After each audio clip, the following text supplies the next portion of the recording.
Threats. Oi! Get tax! Anger. Hey. Call the policeman. Call the policeman! Listen. Desperation. I've lost everything. I've no house, I've no nothing. What happens when debt We need immediate police assistance. tracks you down? Oh! It's obstruction of an enforcement agent. Up and down the UK, Can you come to the door, please? we see Britain's most resilient High Court enforcement agents, I want to search for any assets to remove. dealing with every debtor's worst nightmare. Do you expect me to have 10,000 in my bag? Because if you can't pay, Dad, I need to find 2 grand within 5 minutes. they'll take it away.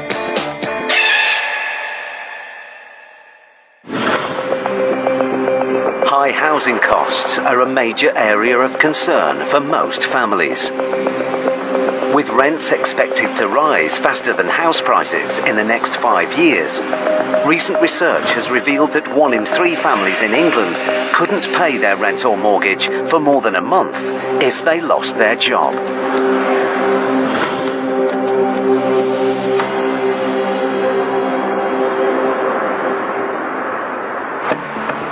High Court enforcement agents Gary Brown and trainee Connor Jackson are in Penge, southeast London, to collect a large debt of £47,000 from Mr. Austin Oke. London traffic. It's just down here, apparently. Mr. Oke failed to pay a former landlord any rent for 3 years. His landlord escalated the case to the High Court, and now Mr. Oke must pay today. Just on the corner. But just as Gary and Connor arrive at the address, they spot a car about to leave. It's that one there, he's leaving. Is that him? That might be him. Had a word. Gary quickly gets out to go and speak to the driver. Shut the door, mate. Hello, Austin? Austin Oakey? Yes, Hi there. My name's Gary Brown. I'm a High Court enforcement agent. this is not Austin. That's what I just said. Are you Austin Oakey? You said yes. You're asking me a question. Yeah. Austin Oakey. No, Okay, what's your name, sir? my name is Mr. Olufkayoke. Right. Okay. After answering to the debtor's name, Austin Oke, the man seems to have changed his story. Thorough background checks carried out prior to enforcement have confirmed Mr. Oke is resident at this address. Gary investigates further. Okay, can I speak to Austin Oakey, please? I don't know if he's around here. Okay, who is he to you? Is he a family member or...? Is he a family member? Yeah. Yeah, he's a known person. He's a known person? Yes. How is he known to you? He's a known individual. Okay, have you got some ID, please, sir? I don't have my idea. You need to show me who you are. My name is Olufkayoke, I just told you. But Gary is now suspicious. He could be the debtor they're looking for. Just cooperate with us. But the man seems eager to leave. Put a clamp on the car. Yeah, put a clamp on it, mate. Connor acts quickly.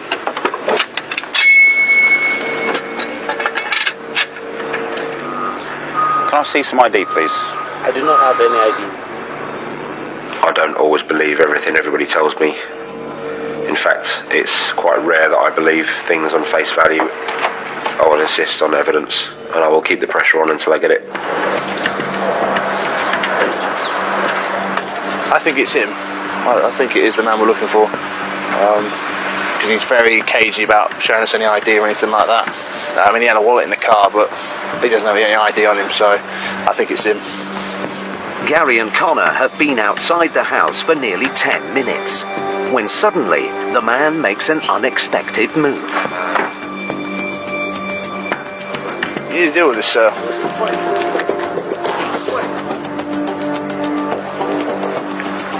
With the man gone, and with no evidence he isn't Mr. Oke, they decide to look into seizing the clamped car. Get a HPI check. But first, they have to check whether it's free of finance. Hello, mate.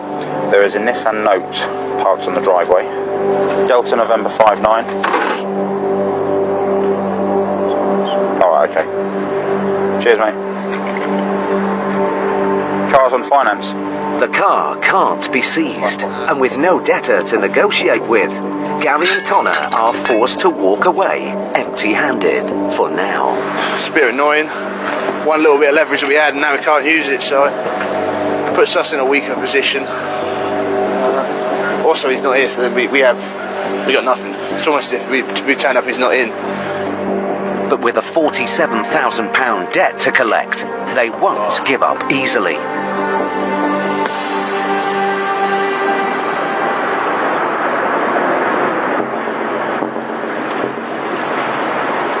It's 6 a.m. Gary and Connor are on their way back to the address they've been given for debtor Mr. Oke. It would surprise me if he doesn't even answer the door. With an early morning visit, they hope to catch the man they fully suspect to be Mr. Oke at home. Gotta try, man.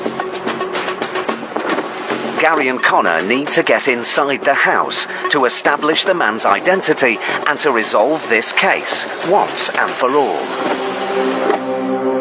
Well, top floor lights are on, mate.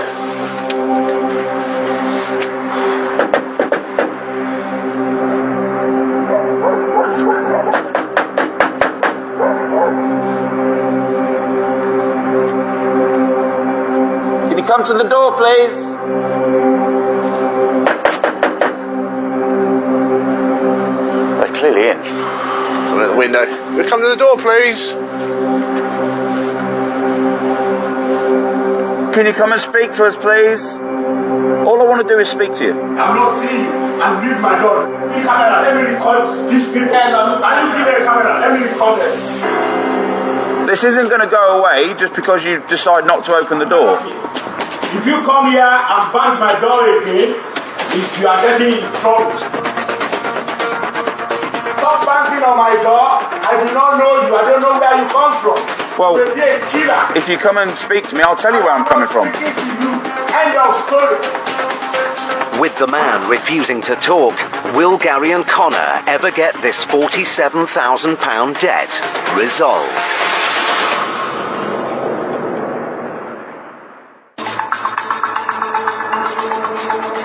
Gary and Connor were in Penge, southeast London, to collect a large debt of £47,000 for unpaid rent from Mr. Austin Oke. Can you come to the door, please?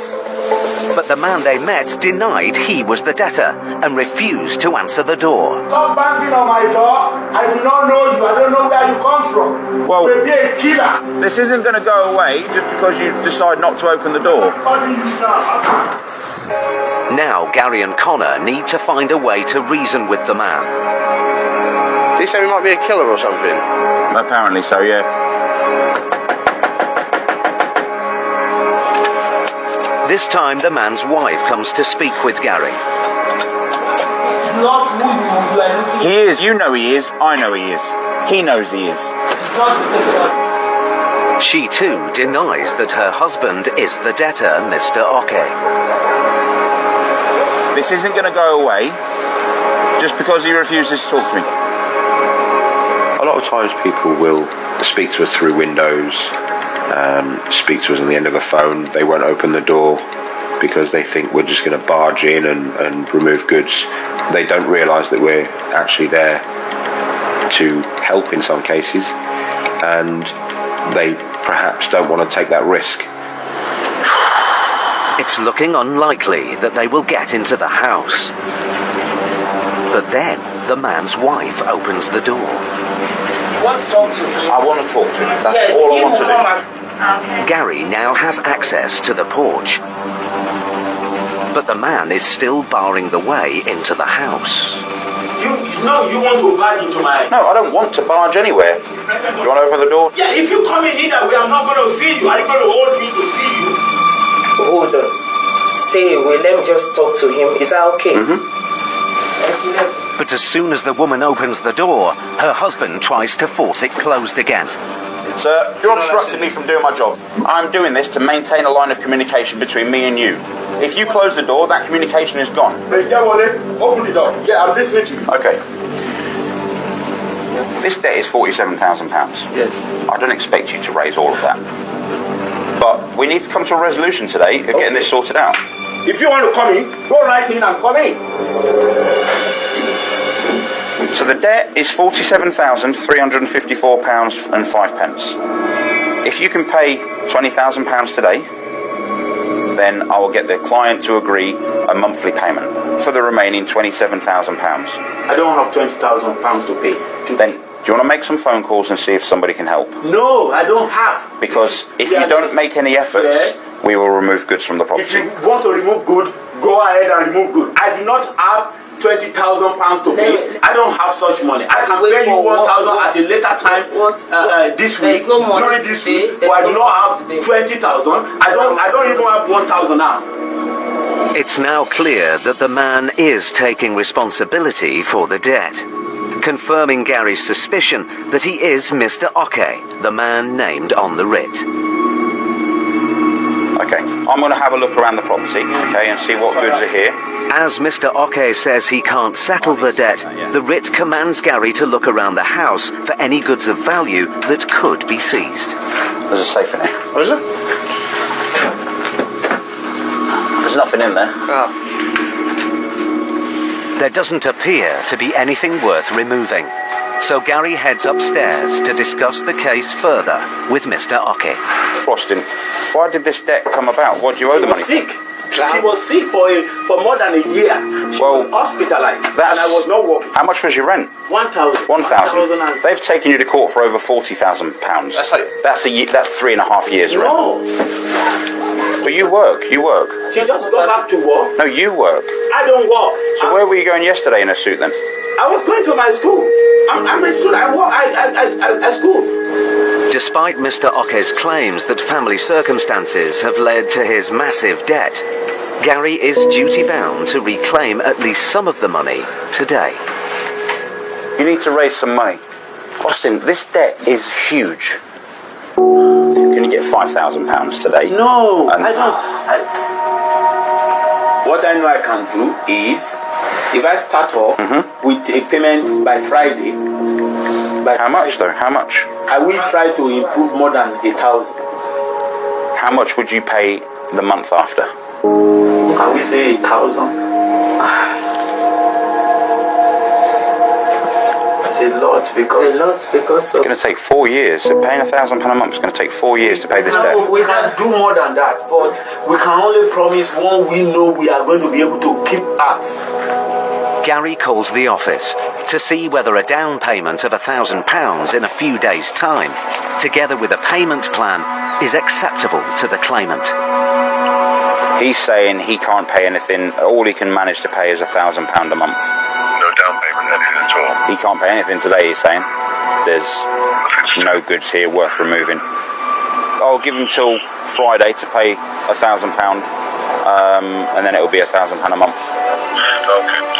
But if you can pass it on to the clients, we've been here for nearly 2 hours, and it's not getting any better than that. Thanks, John. Cheers, mate. Cheers, guys.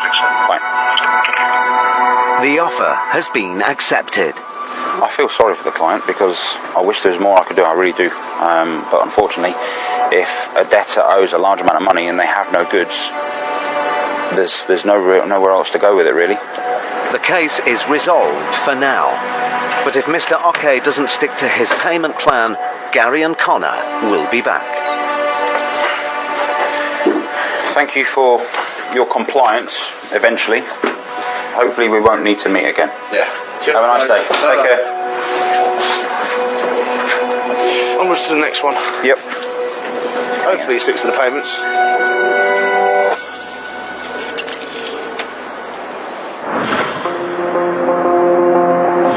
Nearly 80,000 county court judgments were issued against businesses in England and Wales in 2016. Their average value is on the rise, and last year exceeded £3,500.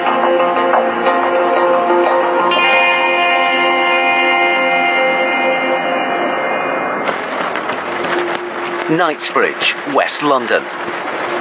This is what you get when you're around Harrods. Yeah. We don't want to get out of there in a hurry, are we? High Court enforcement agents Del Anglin and Max Caraher are on their way to collect a debt from a beauty company, Amber Therapy Suites Limited, on behalf of a disgruntled ex-employee. We're looking to collect a total of £10,314.78. The business is run from a shared commercial unit. So Del and Max go inside to look for the owner of the debtor company. Hello, sir. I'm here for Amber Therapy Suite Limited. Doesn't look like you at all. I'll give you a massage if that's what you want. I'm alright, thanks. Do you know Amber Therapy? I've heard of Amber Beauty, but not Amber Therapy Suite Limited. Are they here? Where do they operate out In of? a treatment room at the back. The owners of the gym are not connected to the debtor company. But it seems a business of a similar name to the debtors rents a room at the address. Max needs to investigate further. Who's the person who works in here? Renata. Oh, okay. The owner, Renata, is not on the premises, so Del asks to speak to a member of staff. Marta, who's Hi, Marta. Hi, Marta. Can we speak to you in your office, Yeah, sure. please? But then suddenly, Del receives a phone call from an unknown number. Hello? Who are you? Who am I speaking to? Well, I'm sorry, if you're not prepared to tell me who you are, I'm just going to hang up, okay? Just a moment, Renata. Just bear with me a moment. Now, I've got a High Court writ of control to collect an amount of £10,314.78. Okay, and what do you mean? We understand that you are the owner of the company called... I'm not the owner. I don't have any company at all. No. This is some kind of misunderstanding. Then why have you phoned me then, if that's the case? Because I've been informed that you are the owner. I'm only the manager. Do you know... You do... Hello? While Del continues to question Renata, Max hunts for clues as to who is really running the salon and finds some paperwork. Whoa, hold on. Let me just read. Amber Therapy Suite. Oh, bingo. This is checkmate for them. It's a sales document in the name of the debtor company, Amber Therapy Suites Limited. All right? Because we're like a dog with a bone, aren't we, Max? You know why she's panicking? Why? Because she's been called. Just because we get to a property and there's a different company operating there doesn't mean we're just going to walk away. One clue can change a case. If you find something linking all of the assets in a business to a defaulter company, that can be a game changer. We're good to enforce and we know exactly what assets there are. The agents have the evidence they need to continue enforcing the writ here today. Renata is now on her way to the salon. While they wait for her to arrive, the agents start an inventory of goods they could seize if the debt isn't paid. There's a machine here which appears to be some vacuum thingamajiggy. What on earth do these women do to themselves? That's a hot wax thing. I don't really know if that's something I want to see. Why not? She sees everything. As far as I'm concerned, it all goes. Let someone else come and value it. We're not experts, and definitely not. As the agents are unsure of the value of the assets, they will have to seize most of the equipment to be sure of covering the £10,000 debt. But then a man appears. No. This company coming down. Right, sir. Calm down, sir. He immediately attempts to shut the agents in the treatment room. No. So you're blocking the door. So listen, you're coming for the wrong. It's my wife. Sir, you've come in. Your temper's up here, sir. You're standing in front of the door, blocking it. Okay. For which company you coming? Show the documents. I say. Sir, due to the Data Protection Act, we can't speak to you about this matter. Okay. I'm Renata's husband. She's coming. can you excuse me a moment, sir? Can you move out of the way? Sir, move and let my colleague. Thank you. Renata's husband, Stas, decides to let Del go, leaving Max on his own. No, don't close the door. The main open, I'm sorry. Right, if you do that, mate, it's obstruction and you'll be arrested. Go outside. Sorry? Go outside. Go outside? I'm not going to be going outside. I'm going as well. Maybe somebody took their stuff in your pockets. Sir, you can go outside and chill out. Yeah, you do that. Don't touch my colleague. I'm waiting. Okay? I need to stop here. Right. When family friends turn up thinking that they're a knight in shining armour, this can really hinder the enforcement process, because they've already got this idea in their head that they're not going to pay, and they put up a barricade to try and stop us. I think a lot of people don't remember that we're commanded by the High Court. They need to pay this, otherwise we need to physically remove assets. Minutes later, Renata finally arrives. Hello. Hello. Well, my name is Renata. If you need to see my ID. No, that's fine. Okay. Well, basically, I would like to find out what's happening. Okay. This is Amber Beauty Limited. Okay. And how did you link it to Amber Therapy Suite? I don't know. Well, this was in the top drawer. Okay. We got it off our accountant. We've got the same accountant as with Amber Therapy Suite. Just an awful coincidence.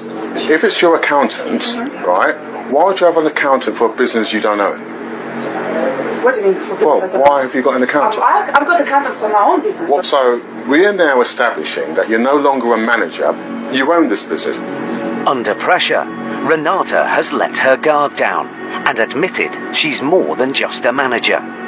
But she's still claiming that her company isn't the one on the writ. Max investigates further. What I would like to see is verifiable receipts for assets. Okay, in this that room. can be sent to you. It's not a problem. I can get them tomorrow. What's going to happen now, madam, if you can't produce that, we will have to now remove these goods for sale at public auction. When you're dealing with debtors that, for want of a better word, are telling you lies, you need to break down each lie as it comes, show them, and display the fact that they're lying. They realise the game's up. With Renata unable to prove her claims, the agents now have to get this case resolved one way or another. Max starts removing equipment from the treatment room. Yes, you do. Yes, you do. But with her business now at serious risk, Renata finally starts to negotiate. Okay, and take it to the court. The goods. Can any chance I could give you like a small amount today? How much? Let's say 500. No. Before, well, I don't. Do you expect me to have 10,000 in my bank? No, but you might have it in your bank. I can give you today 500 until we sort everything out. No. How about 5,000? Can you give me 5,000? Of course I cannot give you 5,000. Okay, can we try 2,000 now? I mean, can you try 2,000? But please, obviously, 2,000 is maximum. That's it. 2,000. If you can get me £4,000, we can work something. 3,000. It's possible to get. No, I mean, I don't I have the call the friends, maybe some do for the 3,000. You do me 3.5. We'll wrap this up. You'll go home. I'll go home. Go to court. Sort it out. 3,000. Okay, I'm going for the call for the maybe something. That's fine. Despite Renata's initial claim that she wasn't responsible for the debt, her husband successfully arranges the £3,500 the agents have asked for. 3,500, yeah? The goods listed on the inventory will stay in place for now. But if Renata fails to pay the rest of the money within 14 days, the agents will be back to seize them. Okay. Right. We're done here. Thank you very much for your time. Thank you. Thank you very much, sir. What strikes me is after all the innocence pleading, they've parted with a significant amount of money. Why would you do that? That's a lot of money to pay. Long day, time to go home. Max and Dell's case is settled for now. But in Max and Paul's next case, they meet a debtor whose finances have spiraled out of control. I made over $100 million, and I lost it all. Nightmare.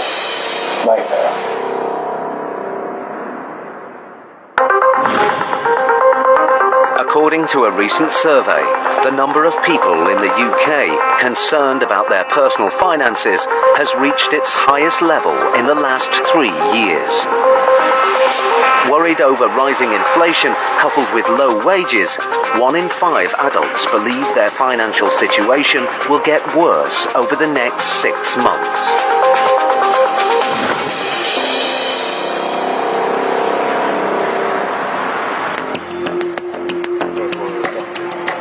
High Court enforcement agents Paul Bowhill and Max Caraher are in Wandsworth, south-west London, to collect a debt of £8,000 owed to a firm of financial advisors by a film producer. And we're looking to collect £8,214.45. But this isn't the first time Paul has come across the debtor, Stephen Brown. I believe this gentleman is known to you. Yeah, we have got a history with him.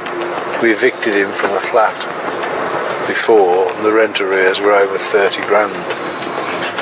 So he works in television, doesn't he? He's a producer. Yeah, he is. There are repeat offenders, and if you've already established a relationship with them, there's no reason not to continue that relationship. It makes it easier. They know what my parameters are, they know the rules, so they either can pay or they can't pay. Talk's a good talk, but doesn't come with any money.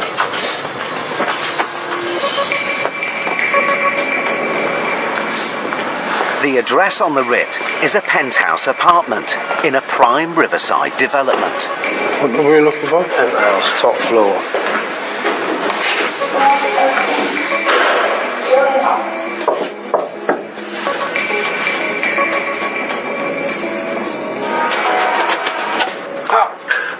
Stephen, how are you, sir? Hello, sir. Come on upstairs.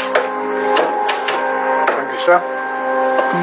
Nice to see you again. I'll show you all the papers. Stephen is keen to tell Paul how the debt came about. It's a service and I cancelled it after 2 months. It's $5,000 a year. After I found out that their advice was terrible, I cancelled it. That's all it is.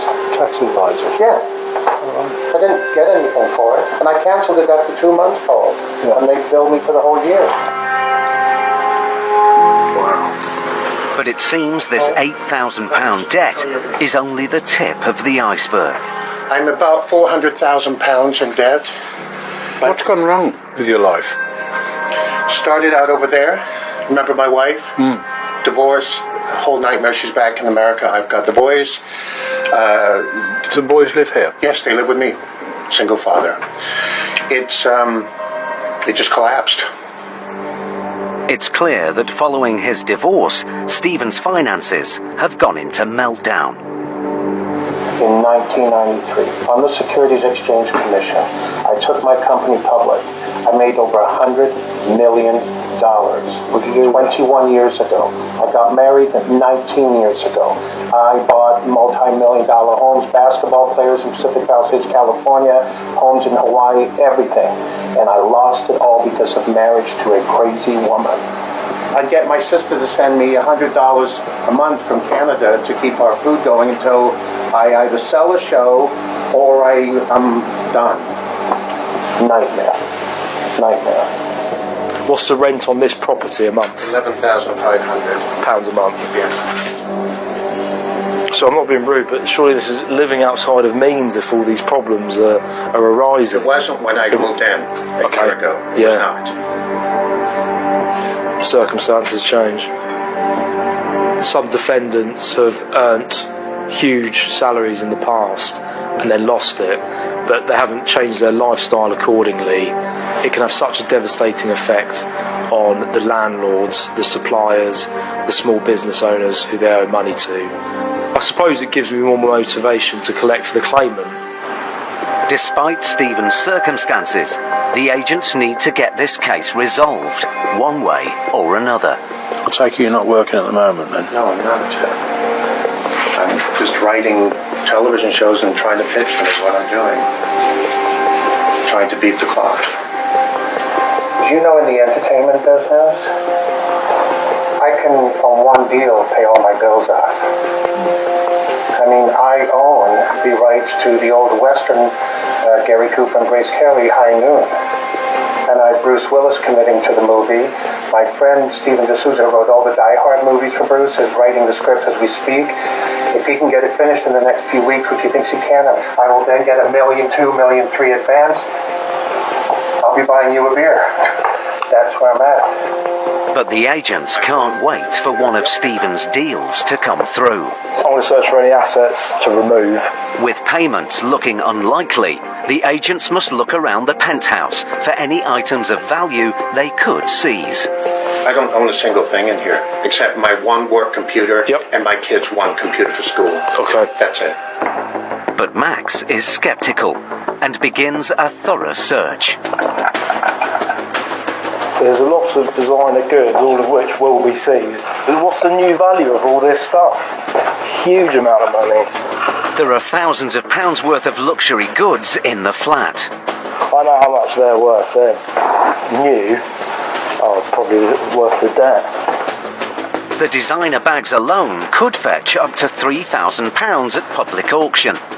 Sunglasses, bags, you name it. My wife. You'll have to prove that with receipts. They'll all be being seized. Despite Stephen's claims, the agents suspect he originally bought the goods. If he can't find evidence to the contrary, they could be seized. But just when the agents think they may have struck gold, Stephen drops a bombshell. I have 3 bankruptcy petitions totaling $250,000. I have documents here. If we are about to enforce a writ of control and bankruptcy or liquidation are mentioned, if these two things are genuinely in progress, we would be wasting our time in trying to enforce the writ of control, because any monies that we were able to recover through these routes would be remitted directly to the official receiver or to the liquidator. Paul calls Stephen's legal representative to verify his story about the bankruptcy. What I'm trying to establish with Mr. Brown is he actually bankrupt at this point, or is there an actual application to make him bankrupt in place? Do you know of that? He's not bankrupt. Thank you very much. Appreciate it. Thank you, bye. It seems that Stephen hasn't been declared bankrupt after all. As the agents suspect that he purchased the expensive designer goods, they can remove them unless he can prove otherwise.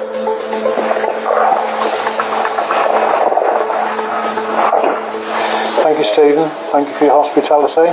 But with Stephen still liable for any remaining balance after the auction, the agents will be back. Thanks very much. Take care, Mr. Brown. That handbag looks very good on you. Yeah. Well, that was a different one, wasn't it? Absolutely amazing. In 2016, over 80,000 people under the age of 25 contacted a leading UK charity to seek help with their debts. Last year, the average amount owed stood at nearly £6,000, a 20% increase in just 2 years.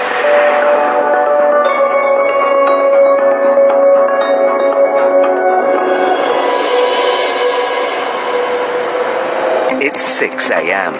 Paul Bohill and Gary Brown are in Rochester, Kent. Well, what have you got this morning, Gary? Cold and miserable. Got a Mr. Corey Nixon. Corey owes over £2,000 to a garage for unpaid car repairs. The address is in a small village in the Kent marshes. This is Cliff. Is it quite remote, is it?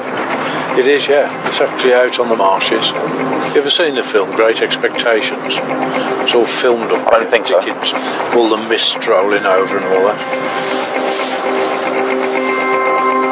All right, catch around the corner. Yes, that one up there, look. As the agents arrive at the house, they spot several vehicles parked outside. If any of them belong to Corey, they could be seized if he can't or won't pay.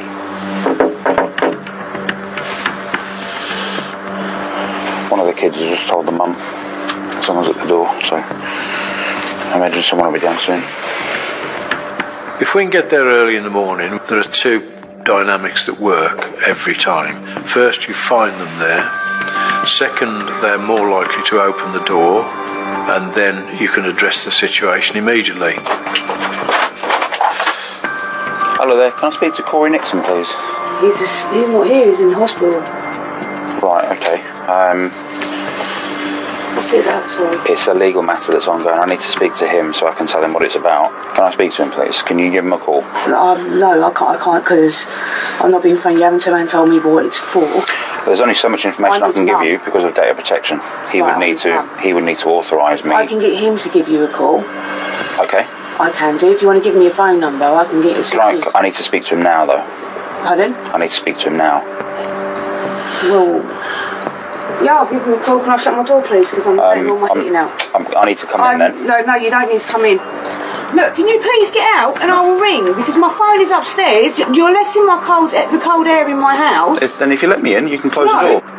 The agents enter the house, but they're in for a surprise. Right, Corey, apparently these men say you owe money to Oh, so he's not in hospital then? Do you want to come downstairs and I'll explain what this is about?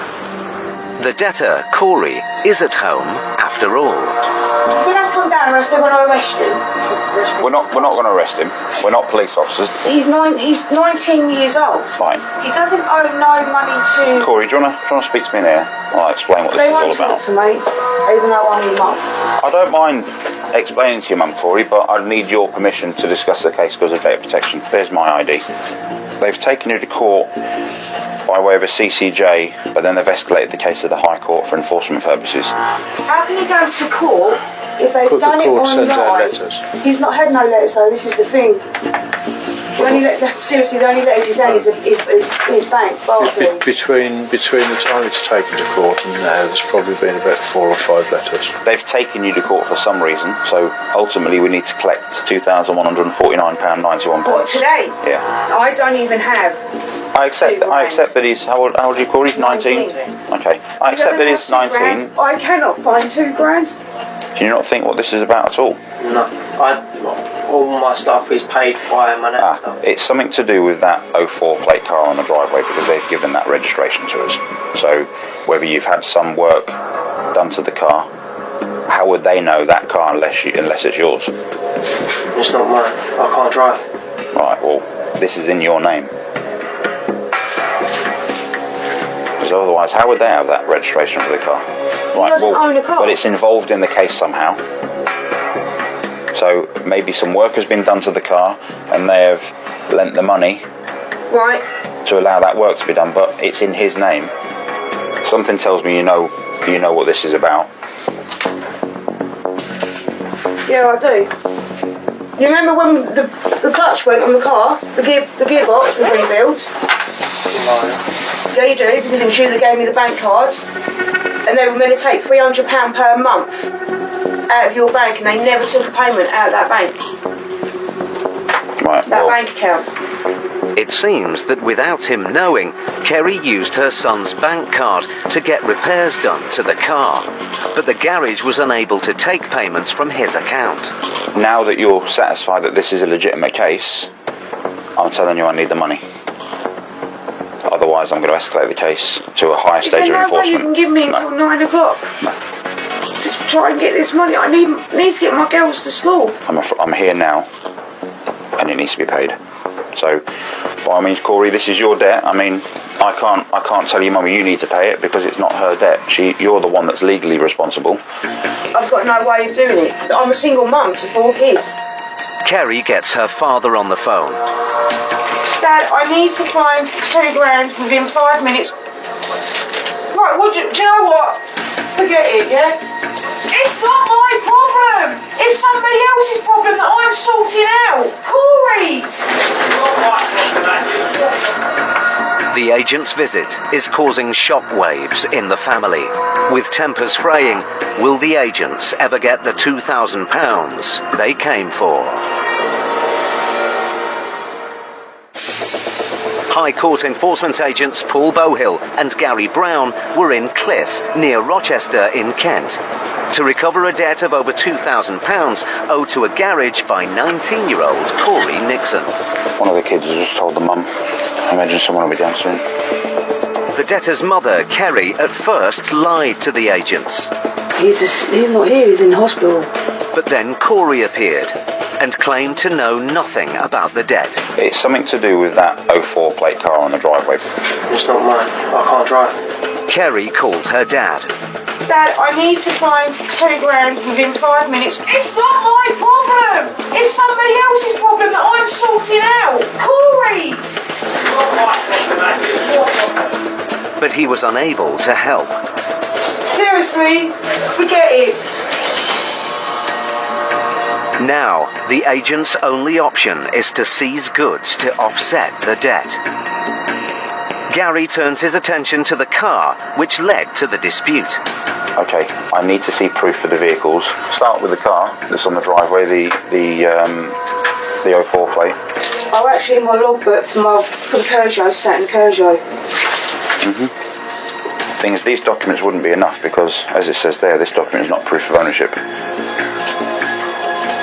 Yeah, that's the name of the registered keeper. Proof of ownership. This document is not proof of ownership. How more do you want me to show it? I'd need the bills of sale or the sales invoices when they were bought. While Kerry looks for the bills of sale, Gary goes outside to inspect the car. No blacked out Peugeot sign. Oh, look at that. Is this a car that a middle-aged woman drives? I don't think so. The client has supplied details of this car. She's trying to say that it's hers. He's saying he doesn't drive. Looking at a car like this, it certainly looks like a young lad's driving it.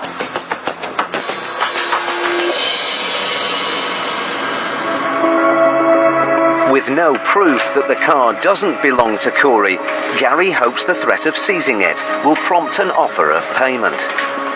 Based on the information the client has given us, this is to do with that car, so that's going to be the first thing that goes. But how... this is the thing, you're taking something from me that is needed for my everyday life. You should have thought about that. What it comes down to, if the money isn't paid, then we'll remove goods. With no payment in sight, the agents need to set a deadline and make the family aware that removing goods incurs extra fees. At 7 o'clock, the debt is going to go up to £2,800. How much? 2,800 and 31 pence. It's 5 to 7. Is there no way that I can try and sort something out with you? How much can you get now? Because I can ask my friend if he can help me out with £1,000, and then I can make some sort of agreement with you. Okay, if you get £1,000, then I'll set up an arrangement. But the arrangement will be against the car. Yeah, no, that's fine. And goods in the house. Gary has offered the family a lifeline. £1,000 now, and the balance paid off within 1 day. Kerry phones a friend for help. Josh, I'm so sorry to ring you. Do you help me out with £1,000 and I will sort that out with you today? I'll get it sorted today for you. It stops them from taking my car and everything. Are you sure? Kerry's friend comes to the rescue. I think they need it now, babe. He makes a part payment of £1,000. But Corey is still responsible for the remaining debt. And Gary lists the car as collateral if the outstanding balance is not paid within 24 hours. Right, so this is a control goods agreement, which means I have control of the car. It does mean that we have the authority to force entry into the property if nobody answers, but hopefully it's not going to come to that, okay? The agents have got the best result they can for now. But if the balance of £1,150 isn't paid within the deadline, they will be back for the car. Standard visit. You expect the lies, you expect the deceit. We got a result, and the other half of the result will be on its way later on today. It's an unfortunate situation for people concerned, but pay your bills.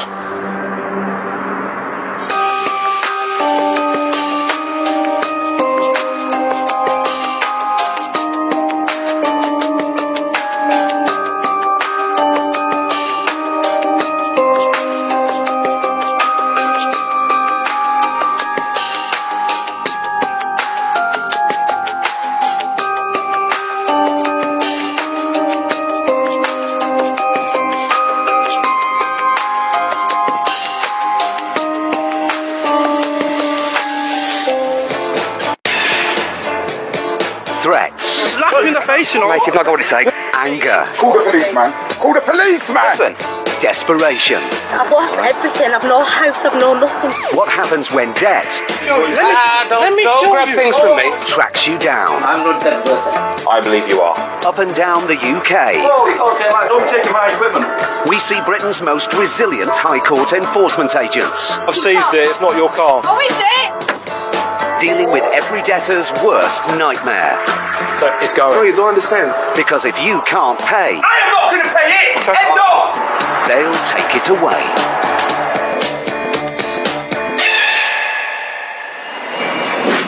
Recent research shows that personal debt levels in the UK are on the rise, with the average amount owed now exceeding £55,000. A leading advisory body in England and Wales is now dealing with over 5,000 new debt problems every day.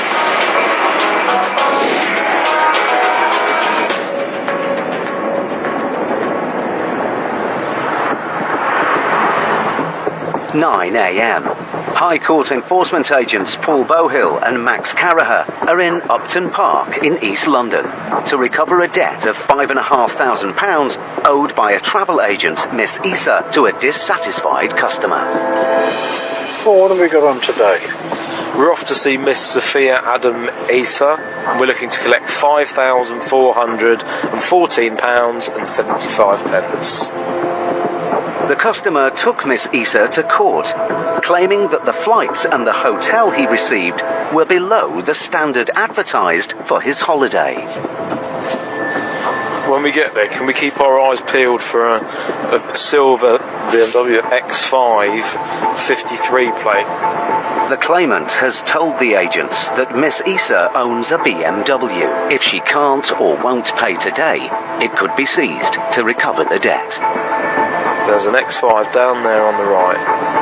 That one there, hold on. That's it. There is a god. Let's immobilise that.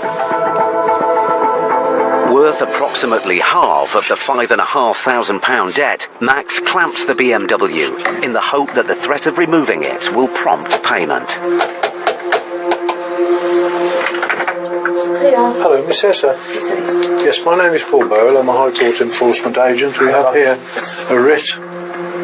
The amount that we're looking for today is £5,414.75. I did basically go to the court at the time. It was a holiday that I was doing. I was working as a travel agency. Oh, right. He had a good holiday, but instead of Rob Brunei, I gave him British Airways.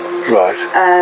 Instead of Zabil Sarai, he got Habdul, so he's still got the top 5-star hotel. Okay. He is basically claiming compensation for something what he's already got a holiday for. It's not as if that he paid us, and obviously he didn't get a holiday. But I know I was getting threatening calls from him saying that I'll be taking you down.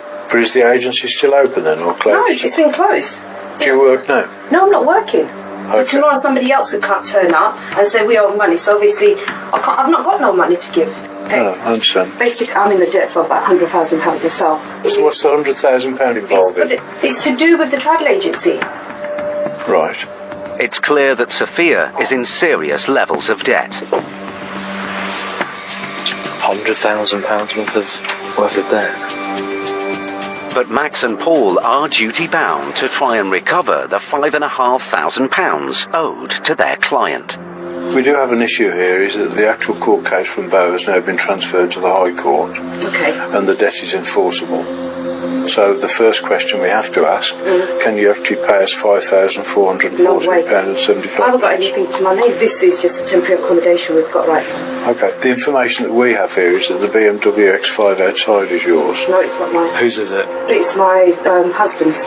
Right. Have you got proof of that for me? Yeah, I've got a logbook. Show me what documents you have for the vehicle, so we can make our decision from there. Thank you. Well, this is temporary accommodation, so my guess is going to be there's nowhere near enough assets here to cover that debt. I think it will lie on the vehicle. Moments later, Sophia returns with a logbook and insurance documents. I mean, essentially this documentation you showed us doesn't stop us taking the vehicle. This insurance is current. It shows that you're the policy holder. Quite reasonably assume that it's your vehicle. The documents don't prove the car belongs to Sophia's husband. The only thing that would stop us taking the vehicle is an actual bill of sale or something. While Sophia looks for a sales receipt for the car. Hi Helen, could you do an HPI for me, please? Max calls the office to find out if it's on finance. BMW X5 Sport. That's the one. It's free of finance. That's okay to seize. Thanks ever so much. Cheers, thank you. Cheers, Bye. Helen. Bye. Right, let's see if she can produce a bill of sale to show it's not hers, because I believe it is. She's insured on the vehicle. It's parked outside her flat with a residence parking bay that you need to reside here to get one. Unless she can give me some substantial proof the vehicle's going to be going. Minutes later, Sophia returns with some more documents. Because this was a previous one, when they originally bought it. She shows the agents an old logbook, but it proves nothing. No, essentially, unless you're able to produce the bill of sale, that's the only thing that will stop us taking the vehicle, unless you pay the debt. I haven't got no money. No. I haven't got no money at all. You could basically take us out of this house. I haven't got no money. Okay, you know what we're going to do? We are going to remove the vehicle.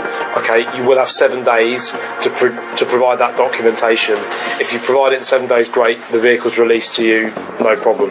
So by just taking this car, Yes. you will be doing what if I don't get to submit things? What will you It'll do? be sold at auction. Okay, sold as Yeah. auction. So, okay. Thereafter, the other amount, Yes. what is due, Yeah. what would you be doing with They'll it? continue to. You will continue to be pursued to the knocking debt. on my door, and obviously, if you ain't got no car other than that Yes. day, then what are you going to take? The kids or someone else? That's a Until you that's a basically ridiculous get something. question. No, because I'm just going we to will ask take you your today kids, here yeah. that what Yeah. would you be doing thereafter? You've taken the car today, so tomorrow you're going to be knocking on my door again. Can I ask you Then for the obviously keys to the car? No, I'm not going to give you the keys. Okay, If I'm not going to okay. give you the keys, what are you going Right, to do then? they'll have to Jason's smash gonna the lock basically- on it. They'll Yeah, have- you can do what you want to do. Okay. The car will be I'm not gonna- devalued. You do what The you car fucking will want to be do. I'm not going devalued. to give you the keys. Without the keys, the locking system of the car would have to be replaced, depreciating the asset. Who the fuck are you? Yeah. I'm not going to give you the keys. Miss, Let's see how miss, far you calm- get. Go on, let's see. Miss, Go on, calm let's down. see. Let's see. Go and see what you're going to get. Mate, with criminal damage. Listen, it's my fucking It's not your car. I've seized it. It's not your car. Oh, is it? Yes. Where is it? Where is Our it? car. I can see the car because it's my car. Clan, madam, you need to calm down. It's not her car, so if she smashes it, it's going to come back from the auction devalued because it's got a windscreen broken or whatever it might be. It would devalue the car. To protect the seized asset from any further damage, Max calls for a recovery vehicle. Hi, can I speak to Helen, please? It's Max here. Helen, that vehicle does need to be removed. We have a very cross defendant. But Max's actions haven't gone unnoticed. I'm not going to give you the keys. I won't give you the keys. I It's won't our give you car. the keys. That's I won't okay. give you the keys. That's okay. Yeah, I won't give you the keys. Well, you're not getting the stuff out of it. I'm not gonna, Right, miss, I won't it's give the okay. keys. I'm not Don't going to break do it. it. That's I won't okay, break that's it. okay. Why would you break your own car at this It's not my minute? car, Okay. first of all. Okay. Second of all, I've asked you Yep. to give that time I'm not going to get speak to you when you're receipt. shouting at me. Fuck you then, innit? I've been civil as much as You're I not can. at all, I you're left shouting. my house. Just calm down. Right, miss, what is it you need to remove from the vehicle? I've got some. I've got What my is it? kids' stuff. Okay, I'll get it out for you. If you give me the key, I will. Is that all right? Okay, Tell me what you need Oh, and yeah, I'll stuff give you the out. keys. Is that, You're going to give me the is keys that right? back, yeah? I can't give the keys back. I'm not going to lie to you. Right, okay, now we get the police Go here. and call the police. Paul and Max are now faced with a debtor who has lost control. I'm not going to deal with this. This is absolutely Go ridiculous. and call the police. With the case on a knife edge, it will take all their experience to contain this volatile situation.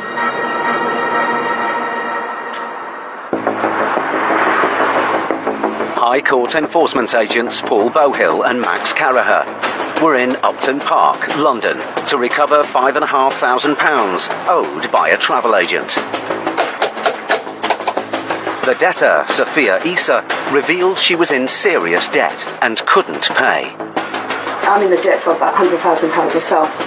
But after the agent seized a potential asset, Sophia refused to hand over the keys to the car and became aggressive. Listen, it's my fucking It's not your car. It's my fucking I've seized car. it. It's not your car. Miss, right, okay, now we get the police. Go and call the police. Now, with tempers escalating, Max calls for police assistance. Hello, can I have the Stand by. police, Yeah, you please? get there. You take it. Go on. Let's see how far they get. Go on. Let's see how far they get. I'm not going to let you take the car. You take it, but I'm going to break it. You just watch it. Lovely, thanks very much. Cheers, bye. Is your police coming then? They're coming. Yeah, they're coming. Let them come. Let them come. But even with the police on their way, Sophia isn't calming down. I'm not even going to show you the receipt. I want you to take the car. Don't worry about it. You see how much you get at this car. It's fucking not even working properly. Well, it's less now. You've destroyed the wing mirror. You want me to break more? You want me to break more? Definitely not. No. You want me to break more? No. Because I can do that. Because I will do that. I'm sure you can. I don't mind the police coming. You know, it doesn't matter. You know what? Even if the police, I'll go and get a bat from inside and break the car. And I will do that. Okay. You know what? And then police could arrest him because the police ain't going to fucking do shit. No. Yeah? They won't do shit. Fine, you basically season it. Take it. But let me fucking take my stuff from the car. Because that is on my name. The car is also under I'm not talking to you. Am I talking to you? I'm talking to him. I've been insulted and called names for the last 50 years, so it really does bounce off. They just want to strike out. She probably thought that by damaging the asset that we just seized, she would be hurting us. In truth, all she's doing is devaluing the asset, which would make less money at auction, and so the balances would come back to her. A few minutes later, the police arrive. Morning, gents. Thanks for coming so quickly. We're High Court enforcement agents. Yeah. We seized the vehicle. The wing mirror there, she hit that off. Okay, do you want to take damaging You want to speak to my colleague down there and I'll speak to these guys, alright? Morning. The police take Sophia off to make her understand she must cooperate and give the agents the keys. Just moments later, they appear to have made progress. We're just going to get things and then keep it on you. Okay. Absolutely fine. Under supervision, the police allow Sophia and her husband to remove her possessions from the car. I should have had petrol in here, innit? I could burn it. Sophia, just think about what you're saying, alright? Just try and do it quickly, yeah? Calm down. Feel free to drive off with it. Have you got everything you need, yeah? Thank you very much.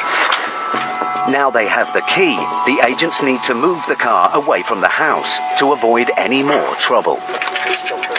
Yeah, we'll put a couple of minutes in between. But Max is in for a surprise. This isn't the key. This might not do the immobiliser. This is a spare. I don't even know if that'll start it. It was a black key she had in her hand. It appears that Sophia has handed the police a key which unlocks the doors, but won't start the engine. And they're not happy. They asked me I could open the car. Sophia. They asked me to open the car. Look, all joking aside, okay, Yes. we had an honest conversation at the side of the road. I gave him the keys. Okay, you know what I meant by the key, alright? I've given him the keys. Okay, we'll just arrest you and take you to the police station. Okay, yeah? fine. I'm willing. I'm more than happy to come to the police station. I'm more than happy to come to the police station. pathetic, I'm ready. I'll basically get someone to arrange for the kids. I'm more than happy to come to the police. I'm coming. Fair enough. Okay? I ain't got nothing better to do, but I'm not going to give him the keys. What they asked me, I was going to take my goods. That's it. I've done. Cool. Right? The police take Sophia into the house and try and make her understand that if she continues to obstruct the enforcement, she could be arrested. Hopefully she'll make the right decision and just hand over the keys, and that's a matter dealt with for now. Minutes later, a policeman comes back out. Can we just check if that works, please? Thank you, sir. Then we can... With another key.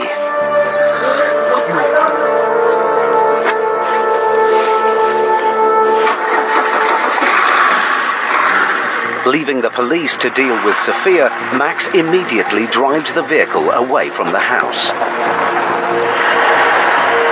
Now parked in a quiet street nearby, the agents hand the BMW over to the recovery team. Got the logbook and keys. That'll really help the auctioneers. Thanks for coming so quickly, my friend. You take care. 2 keys and all that. See you, mate. If Sophia can't prove that she doesn't own the car within the next 14 days, it will be sold at auction. Keys. Have I got the keys? No. Just tested. Okay. A bit slow on the off time, isn't it? You know me.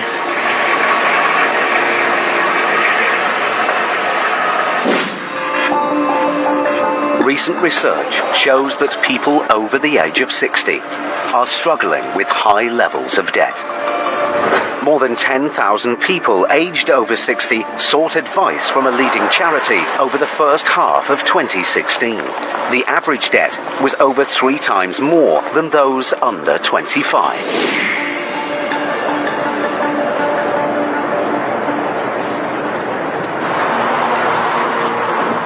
High Court enforcement agents Matt Highway and Gary Ball are in Tamworth, Staffordshire. Where's next then, Matt? We're going to see a Mr. Edward Birch. He owes £2,756.10. The unpaid debt is a result of a dispute between Mr. Birch and his neighbour over a boundary wall. Your side, on the end.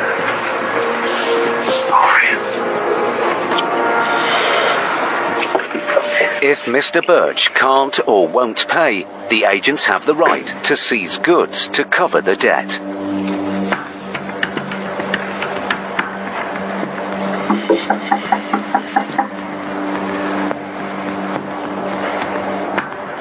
Hello there. Round the back bus, is it? Hello. What do you want? Hi, sir. After Edward Birch. That's me. Yeah. Hello, sir. We're High Court enforcement agents, sir. You what? We're High Court enforcement agents. Yes. We're here today with a High Court writ, sir. Come in. Thank you. Just yourself lives here, Mr. Birch? Yeah. Shall I just put that telly down so you can hear us, yeah? I'll do it for you. Well, no. Why? It's my property. Give it bloody well here. Well, I'm only helping you, Mr. Birch, aren't I? You're not helping me, mate. Well, I'm disabled and if I don't mobilise me, so I get worse. right, okay. I just turn the bloody thing off. Well, there we go then. High Court enforcement agent, sir. You're here for the High Court writ? Yeah, I know what you're going to say. Do you know the lady, do you, sir? Yeah. What's it reference? A wall that they built on my property. They knocked their wall down because he's a builder and built his wall on my part of the land. So how come they made you liable for it then? Because I was putting up a fence. Oh, I took 14 bricks out. Workman did it for me. So I could put my fence in. Mr. Birch's neighbour took him to court, claiming he'd damaged their wall. But because Mr. Birch failed to attend the court hearing, he lost the case by default. I was unable to go to court because of my disabilities. I can't use my hands. My body's gone, shattered. Personal disputes, they're always difficult, because you're right slap bang in the middle of an emotional dispute that could have been going on for a number of years. Regardless of whether we believe it's right or wrong, we have to put it to one side and then get on with, enforcing the writ. The dispute with his neighbour has taken its toll on Mr. Birch. And because of his health issues, Matt and Gary must tread carefully to assess whether he's capable of paying back any of the £2,700 he owes. My colleague's explained to you why we're here today, hasn't he? I know what you're here for. Yeah. So what we have It's to not going to work, mate. The thing is, there's not much here you'll be able to have because none of it belongs to me now. Because of the state of men, my age, it's all signed over to my daughters. So they come in and look after you, do they? Oh yeah, without them. Yeah. You know this care in the community? Yeah. Yeah, nobody cares. I've had a toilet done there.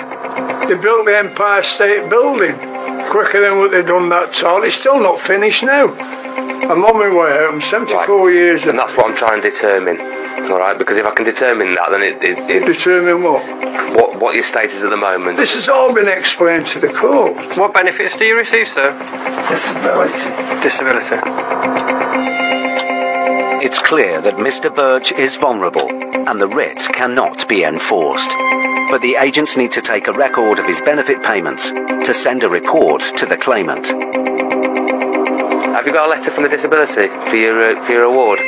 We'll only need one that says that you're awarded it and what your award is, yeah? Sorry, sir. I'll let you get through. Do you want to use my arm? Are you alright? It can't be support because of my bloody joints. Can you not? It should be put down. No, I don't say that. Can I come with you just in case you fall? Alright.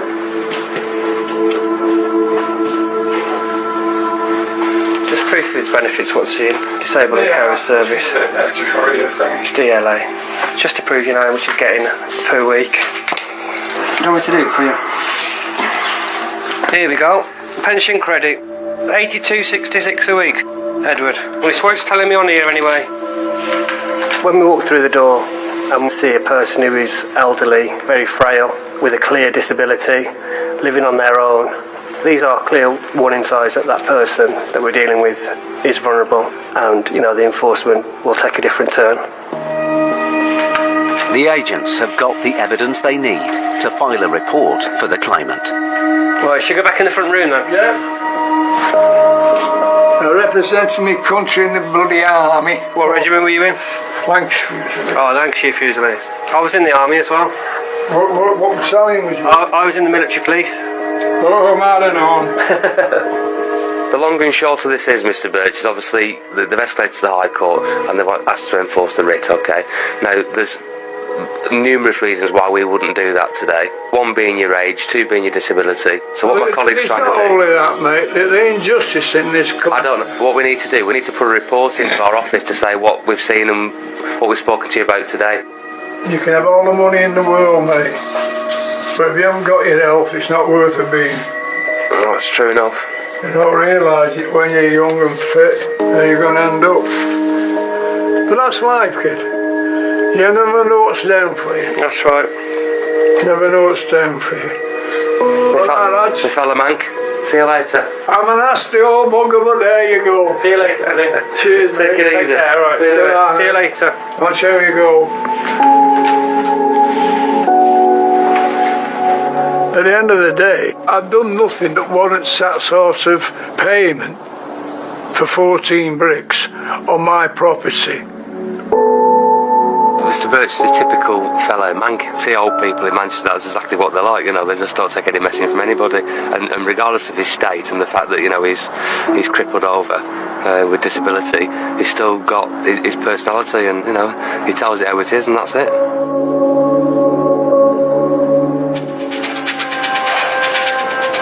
Matt and Gary have had to deal with a sensitive situation. But in Paul and Max's next case... Hello, sir. An elusive debtor. What time do you usually come in? Well, he wasn't here since Monday. Finally realises the game is up. No, it's not going. Yeah, it is going. What do you mean it's not? No, you're going to go. You're going to touch me. You can't touch me. Right, then you'll get arrested. Okay, arrest me. Okay.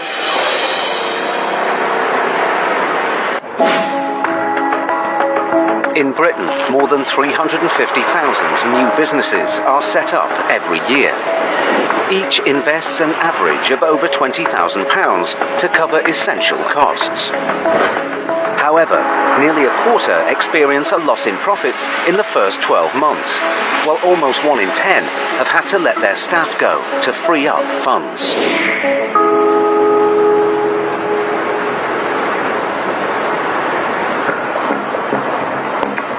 High Court enforcement agents Paul Bohill and Max Caraher are on the Isle of Dogs in East London to recover over £2,000 owed by a letting agency to an unhappy tenant. So what have we got today? We're off to see Flatsco Limited. We're looking to collect £2,240 and 99 pence. And this is a trade debt, so presumably we're going to business premises. Yeah. The agents have already visited 2 other addresses, but failed to find company director Hugo de Souza. Right. Max and Paul have been given another address for him at an exclusive office building in one of London's premier financial districts. And today, they're hoping they'll finally come face to face with the elusive businessman. You just slow down, really. You've got only short legs, but they do move quite quickly, don't they? There we go. Is that it? Yeah. It's like that.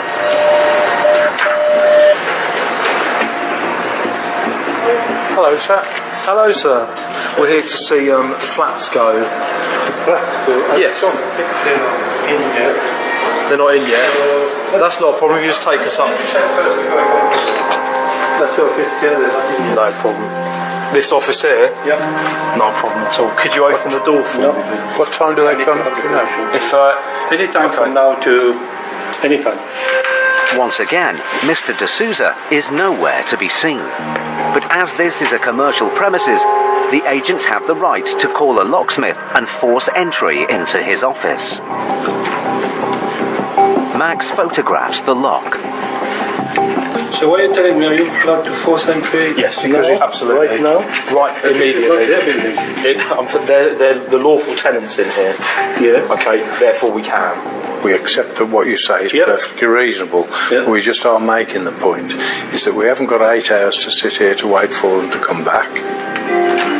Rather than cause damage to the premises, the building manager gives the agents access.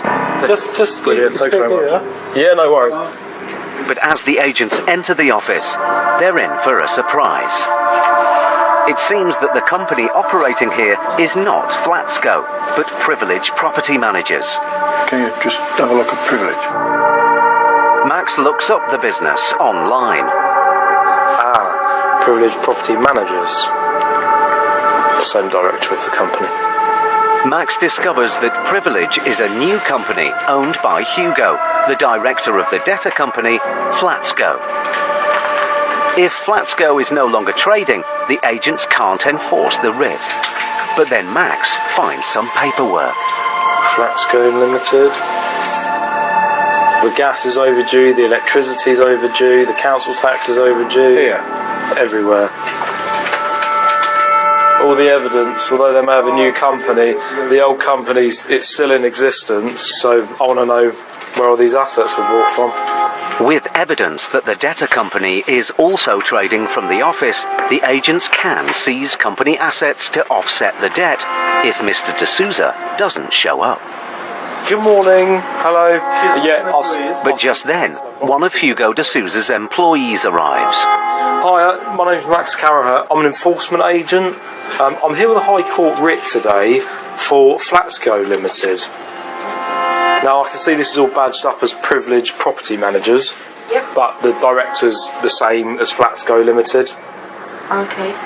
Hugo, is he the boss? Yeah. If you could get him on the phone for me, I think that'll be the best step, miss. What time do you usually come in? Well, he wasn't here since Monday. Okay. But he was here last week. I just started work here like a week ago. Oh, did you? Hugo's employee attempts to contact her boss. Yeah, he's ringing. Oh, is it ringing? Let's speak, thank you. Hello?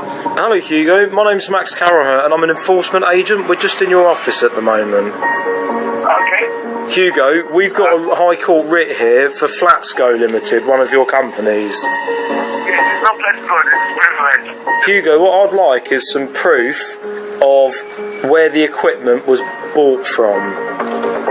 Okay.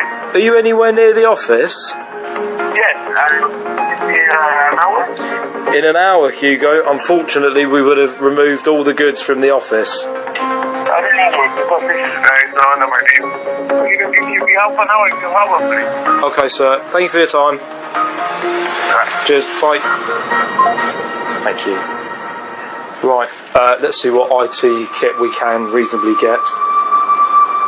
Mr. D'Souza claims that all the assets in the office belong to his other company, but with no proof this is true, Max starts an inventory. Got 1, 2, 3 screens, very little. Another screen there. The onus of proof is what the law requires for us to remove goods or take control of. Somebody has to prove that they own or do not own an item. If they can't, then we are allowed to take it. The onus of proof is not on the enforcement agents, it's on the defendant. After waiting half an hour, there's still no sign of Mr. D'Souza.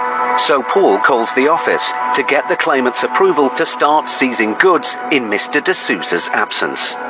We've got access to the office, so we just want to know where we go from here. I've just spoken to John. Okay. He said that the clients have said, if needs be, just take everything that is not tied down. Okay. The agents start to stack up goods outside the office. I'm going to unplug all the computers and get it all ready. Finally, over an hour after the agents arrived, the director of the debtor company, Hugo de Souza, arrives at the office.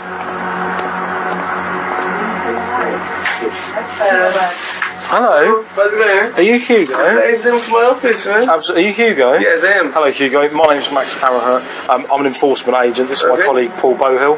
Hugo immediately gives the agents his side of the story. What happened to this gentleman here? He had he moved to a property, and then once after he was there for like a month, he said he had bed bugs. We had sent the bed bug, the exterminator, right? And then I also offered him to move out and return his money. He moved out, I returned his money, and even though he did take action. Despite Hugo's story, the agents are duty-bound to enforce the writ. The easy way for you to deal with this is to pay the debt. This is no Let's Go. You can do investigation, it's fine. But this is also no Let's Go. I have Let's Go, I run a Let's Go. Yes. I run from home. Yep. This one is another company that have a business partner. There's sign-out sheets of the keys for Flats Go Limited. Well, it's still my property here, so I can bring my stuff in and out. I guarantee you, this is items and no Let's Go. Hugo insists that the assets belong to another company, Privilege Property Managers. But the agents haven't seen any proof. But this is goods from someone else. I can guarantee you. Guarantee doesn't work for me. I'm sorry, we don't accept. That's not my stuff. I'll leave you an inventory. I'll leave you an inventory. This stuff. No, I can't. I need this work. This is not going to happen. This is not going to happen. No, you can't. No, we can. We have a high court writ. I understand that. I understand. We can and we will. It's bought. It's not bought by me. No, it's going. No, you don't understand. Unfortunately, I understand. Okay, so let's go to the point. But then Hugo decides to take matters into his own hands. No, it's not going, man. It is going. What do you mean it's not? No, it is going. You can't touch me. Sir, right. Then you'll get arrested. Okay, you arrest me. Okay. This is not your staff. This is not belongs to you. That belongs to me. Excuse me, sir. No. Excuse me. Handling assets after they have been seized is a criminal offence. Max calls the police. Can I have the police, please? Hello, we're enforcement agents with a High Court writ. We've got a defendant here who's obstructing us from removing goods. Could you send some officers down to attend, please? But now, with the police on their way, Mr. De Souza has a sudden change of heart. Listen. Okay, let's make the payment. I can pay it. I still pay it. You said you wouldn't pay it. I don't want to suppose I have cards. I don't want my reputation. I fight against it after. How are you going to pay it? Cards. Max stands the police down. I do apologise. I'll call back in. The agent's persistence has paid off. Hugo pays the outstanding balance in full. Thank you, Hugo. For an authorisation code here, which we'll give you along with the receipt. Well, I suppose a good result there.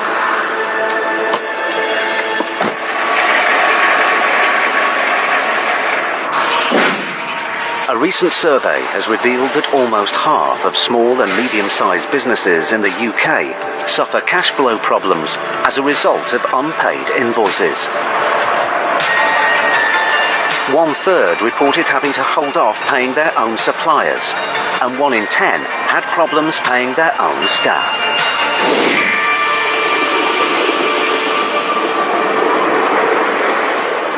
High Court enforcement agents Gary Ball and Matt Highway are in Birmingham to recover a debt of over £2,000 owed by grocery store owner Mr. Agul Denise. He owes £2,230 exactly, and that's to looks like a supplier. But this isn't the first time the agents have encountered Mr. Agul. Matt and Gary enforced a writ on another of his supermarkets just a few months ago. And the address that we've got provided is a convenience store. Convenient. Very convenient. There, look.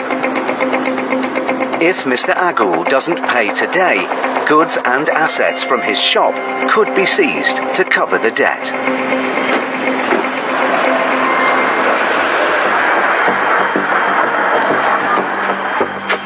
Sir, I'm after a Agul Denise. Mr. Apple is not here at the moment. He's in London. He's in London? Yeah. You just work here, right? Yeah. Can you get him on the phone for us by any chance, sir? Gene mahkemeden size bir tane şey gelmiş kurban. Ödememişsiniz. Adamlar gelmişler şimdi içeride eşya götüreceğiz diyorlar. The man already appears to know exactly why the agents are here and what they might do if payment isn't made. You can speak with him. Okay, thank you. Hello, is that Mr. Denny's? Hello. Hello, sir. Hello, my name's Gary Ball. I'm an enforcement agent, sir. We're here today at the premises with a High Court writ. For what? Not paid one of his suppliers. It's £2,230, sir. You need to pay today. Really, I don't know what you're talking about.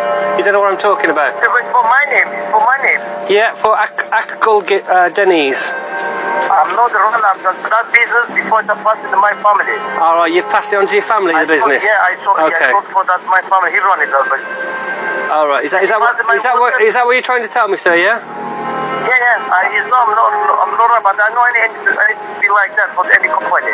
Okay, well, we'll carry on and do our job, sir. Thanks very much. Okay then. Mr. Agul claims the shop is no longer his. But then Gary spots some paperwork. There's the bank account with this place. There's the energy supplier for this place, all in his name. There's another bank account with his name for this building. A lot of paperwork here for somebody who's not here anymore. When did he sell the shop? When did he move it on? I think it was like 7-8 months before. So who owns the shop now? Mr. Ona Akgul. He is the son of Mr. Dennis. He's his son? Yeah. So he sold it to his son? Yes. Okay.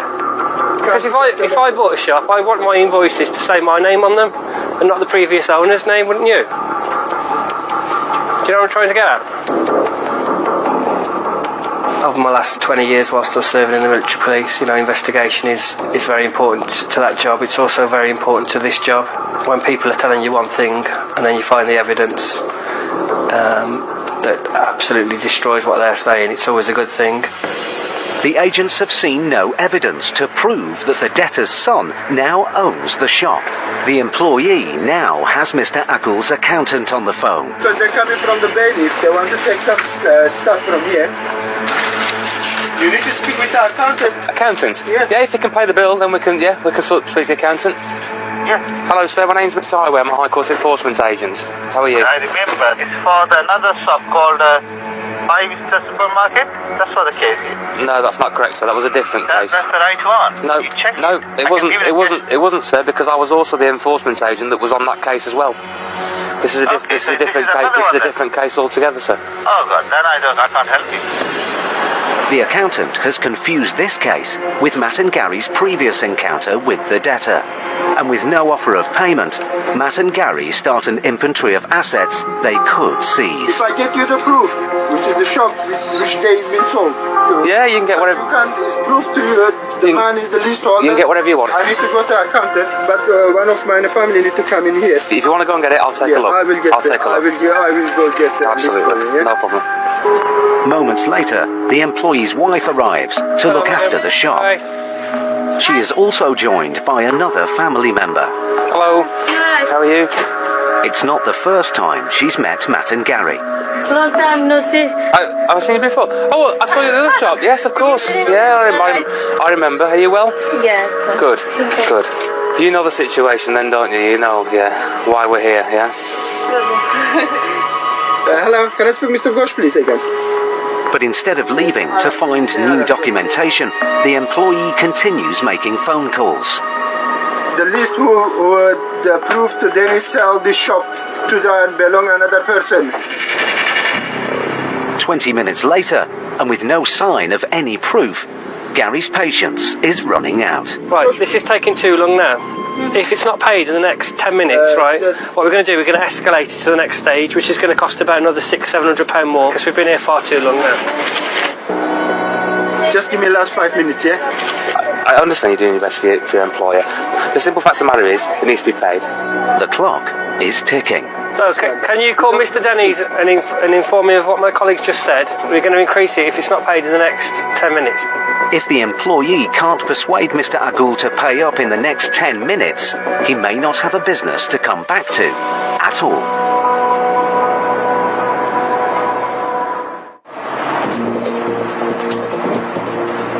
Matt Highway and Gary Ball were in Birmingham. to collect a debt of over £2,000 owed to a supplier by a convenience store owner. I'm after a Akgul Denise. Mr. Akgul is not here at the moment. He's in London.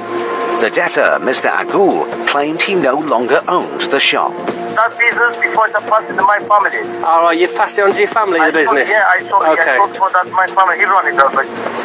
But the agents discovered documents which showed otherwise. A lot of paperwork here for somebody who's not here anymore. After giving the owner and his staff time to prove their story, Matt and Gary's patience eventually ran out. It's just taking too long now. And the agents set an ultimatum. Can you call Mr. Denny's and inform me we're going to increase it if it's not paid in the next 10 minutes? Now, all that Matt and Gary can do is wait to see whether Mr. Agul rings back with an offer of payment. I remember when these are 10p. Bags of sweets, nice. You can go and get 4 for £1 or 29p each. Just as the 10 minutes are up, the phone rings. Can you speak with Mr. Akgul, please? Mr. Dennis Akgul. The owner? Yeah. There you go. Not the owner, Mr. Okay. Hello, sir? Brother, just listen, because 2.5 years before, 2.5 years, not now, 2.5 years before, yeah. I sold it from Mr. Unur. Okay. I'm not runner, 2 years, not now, 2 years. Okay. With the story changing once again, Gary has heard enough. We've given you every opportunity to give us the paperwork from your solicitor or your accountant to say when you've sold this place. Nothing's forthcoming as yet.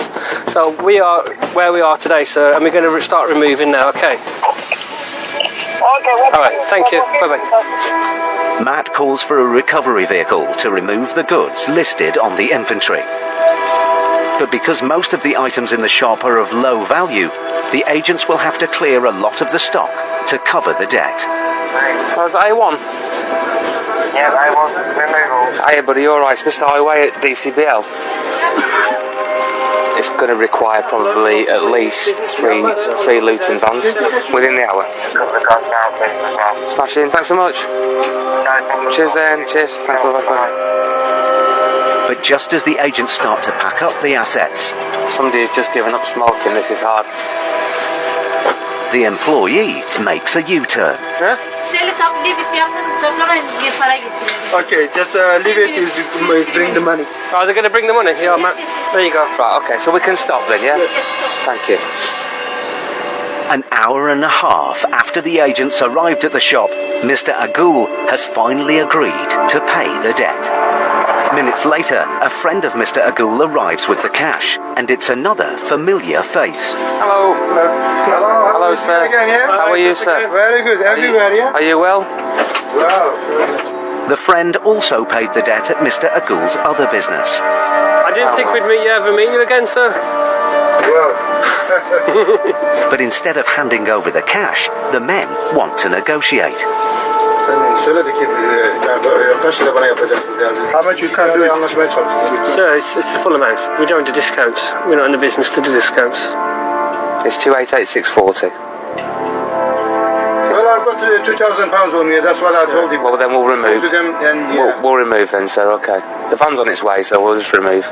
Person settling the debt, he just wants the last word. He wants his 2 penneth worth before he pays. And if it makes him feel better to have his last word, then he can. Our goal is collecting the money for the claimant. With the agents not backing down, Mr. Agul's friend reluctantly hands over a wad of cash. Can you just issue the invoice? Yep, no problem at all. Arkadaşımız say. Onun üstünü ver.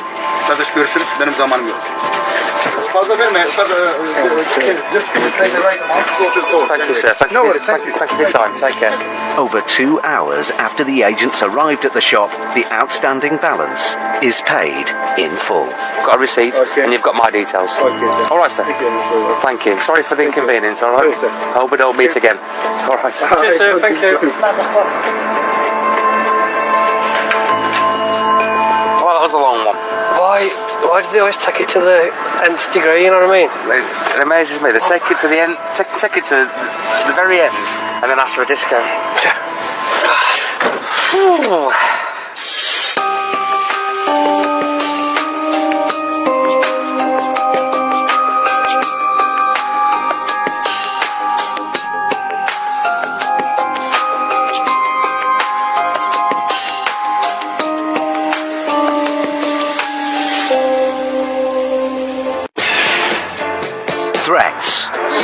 probation or... Mate, if I got what it takes. Anger. I know my rights. Do not calm yourself down or we'll carry on the raving good. Desperation. I'm owed so much money. Oh, God. What happens when debt I don't have money here. tracks you down? Nobody has that kind of cash. Up and down the UK, Oh, you can't say, mate. Don't be taking my equipment. we see Britain's most resilient High Court enforcement agents It's not your staff, please don't belong to you. dealing with every debtor's worst nightmare. Because if you can't pay, I'm not shooting you. they'll take it away.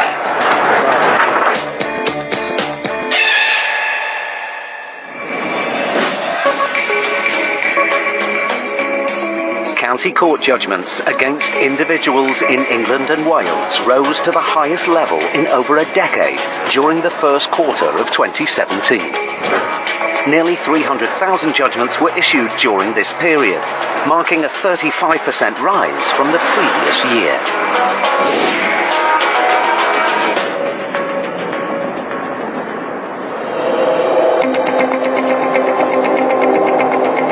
"7:30 a.m.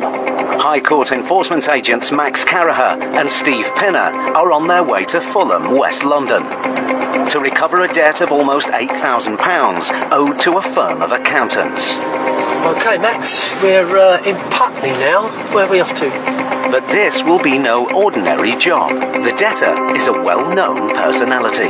He's famous for being on I'm a Celebrity, Get Me Out of Here. He was also sent to prison for fraud. He had a fleet of Ferraris and he actually hid some of them. Why? To claim on the insurance and got a huge amount of money, and then he was found out and sent to prison. The debtor is Lord Charles Brockett, and Steve and Max are on their way to see him at his exclusive penthouse apartment. So, yeah, I will ring the bell for the concierge. Hello. Good morning, sir. We are High Court enforcement agents here with the High Court writs. Alright, come into reception. Lovely, thank you very much.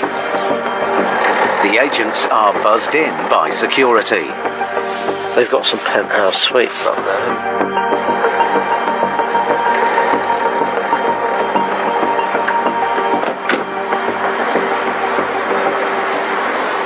Good morning, sir. Are you the security here? I am. Hello.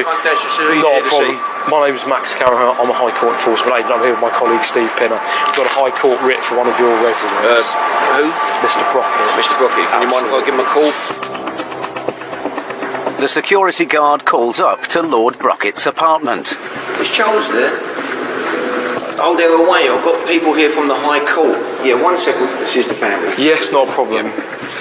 Hi there. Who am I speaking to?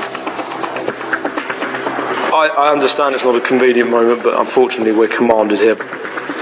We should explain that when we're upstairs. Cheers. Bye. Thanks ever so much, sir. It appears that Lord Brockett is away and that his mother and stepfather-in-law are staying in the flat. But the agents have the right to remove goods to offset the debt, even in his absence.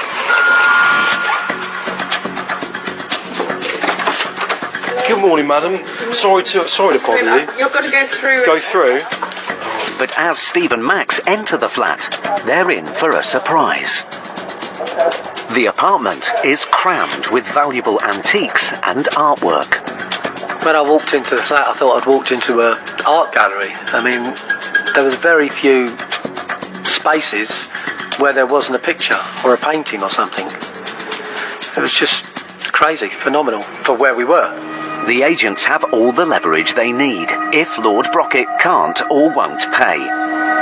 But now Max needs to find out where he is. We're here for Charles Brockett. What's it in connection with? We're enforcement agents. We have a High Court writ here. Against him? Yes. Where is he at the moment, sir? They've gone to Cuba for a fortnight. Yes, they went yesterday. Ah, okay. Would it be possible to get him on the phone? They've got mobiles, yes. Excellent. So, what do we need to do? Give you his mobile? If you get him on the phone for me so we can speak to him, I think that's going to be the best option. At the moment, it's 3 o'clock in the morning. I understand that Lord Charles is travelling and on holiday, but he has a High Court writ that he needs to pay. If not, we'll be removing goods, and we don't want to do that. Well, I mean, how much do we have to pay? Can we pay it? I need to confirm with him that we can speak to you about the details. It's not me being difficult. No, okay. Well, we can try and get it, but we'll be waking him up now. Sure, it's just the Data Protection Act we can't say. No, that's all right. I understand. So, thank you. The debtor's mother-in-law gets him on the phone. Charlie, Diana. Good morning. Sorry to wake you in the middle of the night. I've got some gentlemen here from the High Court who need to speak to you. So I'll pass you over. Hello, sir. Is this Mr. Charles Brockett? Yes, it is. Yes, speaking. Hello, Mr. Brockett. We're enforcement agents and we've been sent here with a High Court writ. Right. We need to collect a balance of £7,666.42 at this moment in time. Is there any way you're able to pay that, sir? Not at the moment, no. Not at the moment. Could you just confirm that you are not going to pay this balance? Yes, I'm not, because the judge has asked me to ask for it to be set aside. It seems Lord Brockett has applied to have the case set aside.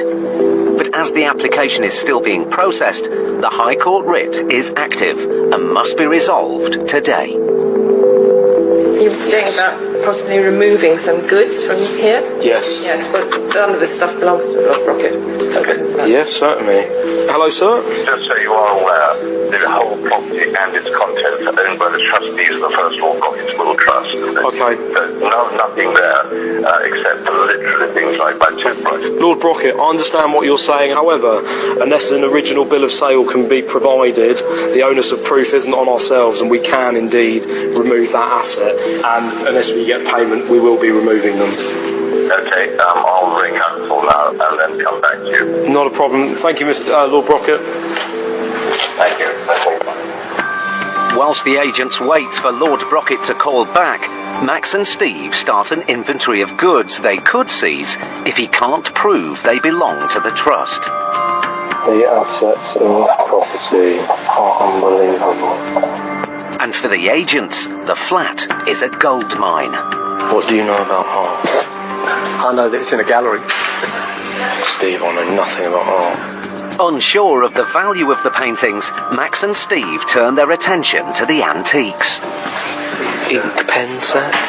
Silver? I'm seeing these assets that look like they've been in a museum for many years. It shocks me. I've never seen anything like that, and I've been to some nice places. It was one of a kind. 20 minutes later, Lord Brockett hasn't called back. Right, Steve, at this moment in time, he's refused to pay. I think we'll get some contractors down.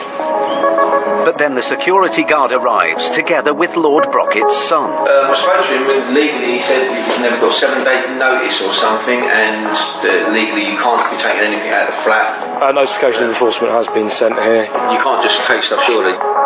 Yes, I can. I'm an enforcement agent. Just then, Lord Brockett calls back. Okay, so can I now tell you? Yes. We've got 2 gentlemen there. I've checked with council. Yes. They've asked you to leave the building. They are allowed to use whatever steps are necessary in law. Now, excuse me? they told you to move you. Right, so you're saying that they can use force to remove us from the building? Yes, from the building. No, they're not. They're going to be they'll be arrested if they lay a finger on us. With Lord Brockett now making direct threats against the agents. But can you please leave now? This case has taken a nasty turn. Max and Steve will have to use all their tenacity to complete the job peacefully.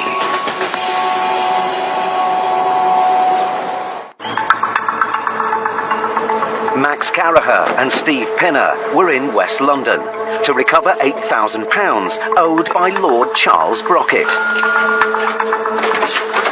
Good morning, madam. You've got to go through. Go through? Lord Brockett's in-laws were looking after the flat while he was on holiday. Is there any way you're able to pay that, sir? Not at the moment, no. But when Max explained they were going to start removing goods to cover the debt, I think we'll get some contractors down. Lord Brockett started to make threats. We've got two gentlemen there. Get hold of you to move you. No, they're not. They're going to be they'll be arrested if they lay a finger on us. So can you please leave now? Now Max has got to make Lord Brockett understand that he has every right to stay in the flat and complete the enforcement. Right, I'm now going to start removing goods from your lounge, okay? They are going to stop you doing that. Believe you me, if they do, then they'll be arrested. That's by who? By who? The police. Can you hand the phone back to the gentleman? Yes, certainly. I know you're following orders from your boss. If you obstruct us, we have to call the police. With Max standing his ground, Lord Brockett tells his son he must let the agent stay. Now they must get this case back on track. We've been here for quite a long time now, sir. We are going to do a physical removal. What have you taken? Well, I identified the clock, the writing set. How do you know the value of what you've taken? We'll leave an inventory, madam. At auction, it gets about 10 to 20% of the actual value. Do we get this back ever? If the debt is paid for. I mean, these are heirlooms, you know. Debt doesn't discriminate between the rich and the poor. You could be at the top end of society or right down at the bottom. Debt will affect us all at some point in our lives. But then Lord Brockett calls again. Sorry, Charlie, it's Sam again. I'm going to pass you back to the... I'll explain it. It seems he now wants to negotiate. If you was to settle this debt at present, it would be held in a company client account for 14 days. And then that would leave everything in the flat here, untouched. If you're successful in your winning of the case, it then gets returned. Do you think it's the full amount that we pay today refunded? If you win the decision, then it gets returned to you. Okay, yeah. Charlie, why don't you let us do this? I think Mrs. Hughes is going to arrange that payment. Yes, no problem. Would you like me to pass you back over? Okay, yeah, thank you. Lord Brockett's mother-in-law agrees to pay his £7,700 debt in full. That's gone through absolutely fine. Everything's put back where it is. We're all sorted here. Thank you for your time, I do apologise. The agent's perseverance has paid off. Thanks very much for your time. Take care, sir. Cheers. I think this just goes to show that he's not immune from the law. What a flat though, with the artwork, etc.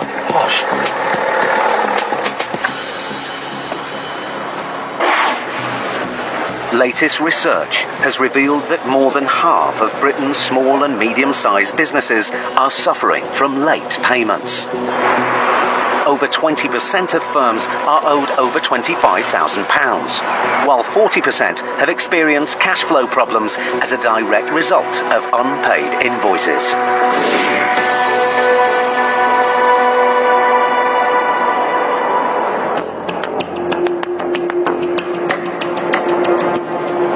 Next case then, mate.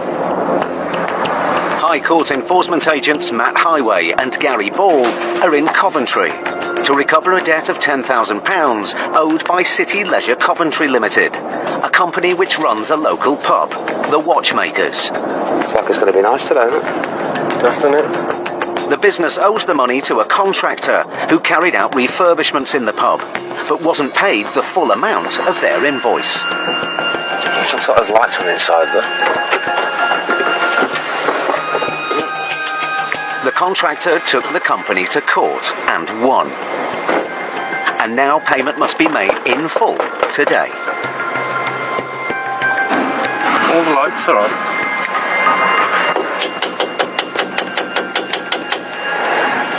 No? No. The pub appears to be empty, but former publican Matt thinks on his feet. Just get to the other side of that, man. Who's going down? Me. Yeah, you are younger, though.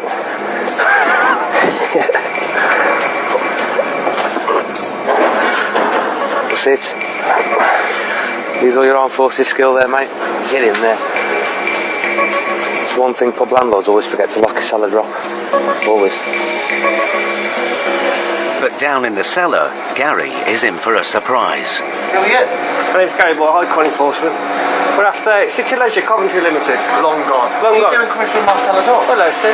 Get out. Get out. City I'm Leisure. afraid not. Get out. I'm afraid Right, get out. City Leisure don't occupy. Okay, I'm going to film everything you're doing. How fucking dare you walk into my property? I've got risk. Not for fucking me, you ain't. The address I Not have. for fucking me, The you address ain't. I have. City Leisure, they don't occupy here anymore. Okay. Right, so get outside and I'll show you the paperwork. You can show me here now. You what? You can show me here now. What, in the fucking cellar? Get the fuck out of my pub. Get out of this pub Call now. the police, then. I'll fucking call the police, you cunt.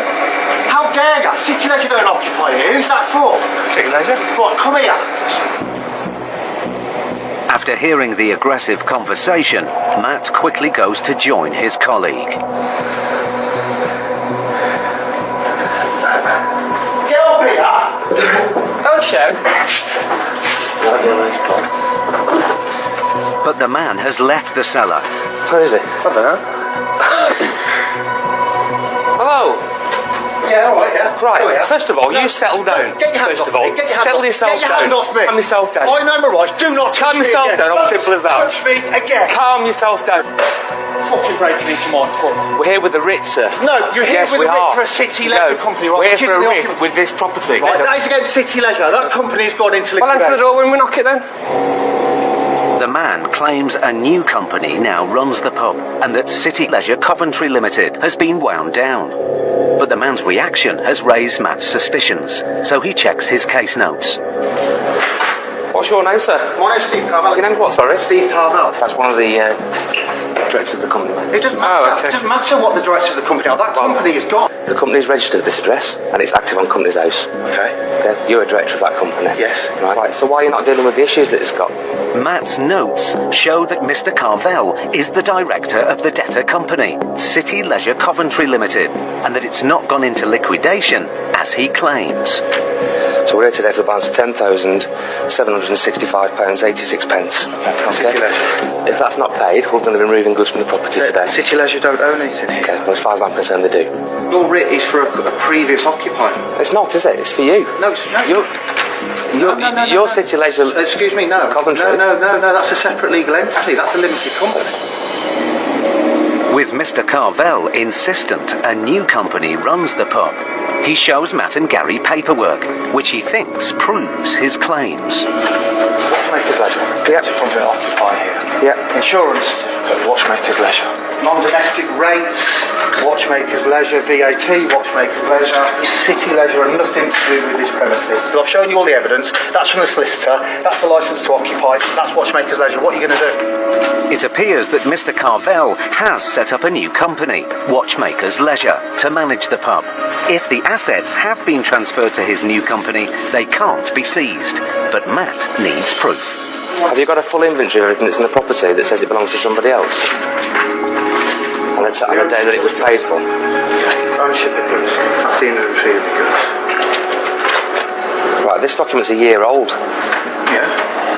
Supported by that is the licence to occupy from the solicitors. Yeah, that's not relevant. The document is not proof that the fixtures and fittings have been legally transferred to the new business. Matt turns up the pressure. Would it be fair for me to assume that assets belonging to City Leisure Coventry Limited would be here? Unless shown otherwise. Unless I'm shown otherwise. There you go. I don't think I've been I yet. think you have. All right, okay. Well, unfortunately, that's my judgment to make, not yours. We often get told, that business is not active anymore. It's been wound up. It's gone bankrupt. Whatever the argument is. However, we've checked with Company's House to make sure that we're attending the right registered premises, to make sure that the company is active, and to make sure there is no winding up petition against the company. With no proof that the goods belong to Mr. Carvel's new company, Gary and Matt start an inventory of assets. Do you know how many of them stalls there are? 1, 2, 3, 4, 5, 6, 7. But then suddenly, Mr. Carvel seems to want to negotiate. Just so I understand, mate. Mm-hmm. What's the amount that you're claiming? £10,765.86. I just want to put this to bed. Just over 10,000 quid. Because categorically it'll be empty this afternoon, you realise that, don't you? Fair enough. See what you can raise, I was a publican for 15 years, so I know the score. We do have to use the High Court writ and the powers from it wisely. The last thing we want to do is remove goods from a business for their employees, to lose their jobs. However, if they're not working with us to try and get this paid, that's the only course of action we do have. The agents have now been on the premises for half an hour. Mr. Carvel has managed to find a friend who is willing to help out. You the landlord's mate, are you? Yeah. Okay, he's at the back, I think. All right. Yeah, of course, yeah. Okay, Steve. I'll be honest, mate, I don't think it's going to be enough. Is there anybody else that can top it up? Mate, I can put the call in for you. I don't think it's going to be enough, to be honest, but I can ask the question. Is there any other avenues you can try? Nothing. I'll give him a ring and see what happens. Just give us a minute. Matt goes outside to see whether Mr. Carvel's offer is acceptable to the claimant. I managed to speak to the director, who is the director of City Leisure, and he's making an offer of £2,000 today. It'll be refused, mate. You've got to try harder. If we came somewhere along the halfway mark, yeah. Alright, I'll have a chat with him and I'll come back to you. Cheers. Matt goes back inside to break the news to Mr. Carvel. The indication is that the only way that they would not remove today is if you got somewhere near half. See what you can do to increase on what you've offered. Right, and then I'll give another go. Alright. Minutes later, Mr. Carvel returns with another offer from his friend. He's like literally clearing out his own business. He's like literally clearing himself out. Literally. It seems that a £3,000 down payment is the best Mr. Carvel can do. But Matt has a solution. Are you open this weekend? Yeah. How much would you take over the weekend? On average? 6. You could pay 3 today, 2 on Monday, and then 2 payments at 2.8. Yeah. 281, 81. 2881. Matt calls the office again to see whether Mr. Carvel's new offer will be enough to resolve the case today. Good afternoon. I've got an offer from the defendant, £3,000 today with £2,000 on Monday. Okay, Monday. Yeah, and then 2,800 for the week after and the week after that. He's got the 3k now. He just wants the weekend to make some money so he can pay us on Monday. I'll mail you back in a couple of minutes. I'll speak to the client now. Okay, mate. Cheers.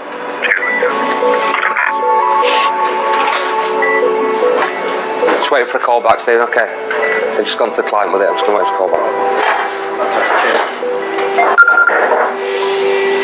Hello. Hello, Matthew. Hi, mate. Okay, I can confirm that the client has accepted that proposal. All right, mate. Lovely. Thank you. Thanks, John.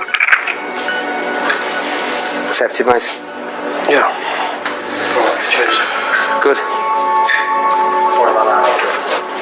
Oh, it doesn't worry me at all, but we'll leave as mates, don't worry, I promise you. Mr. Carvel's friend pays the £3,000 down payment. He is the best. He's the best man today, definitely.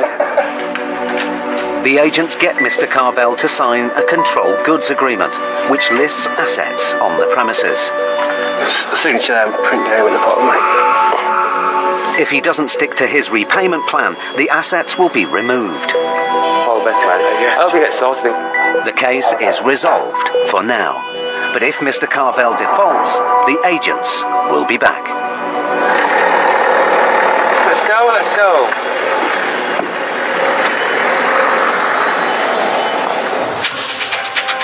Matt and Gary had to calm an angry debtor down to get a result. But in Max and Paul's next case, they meet a woman facing a financial crisis. I'm owed so much money. Oh, God. At risk of losing what little she has. Well, what goods will you be thinking to? Everything of value.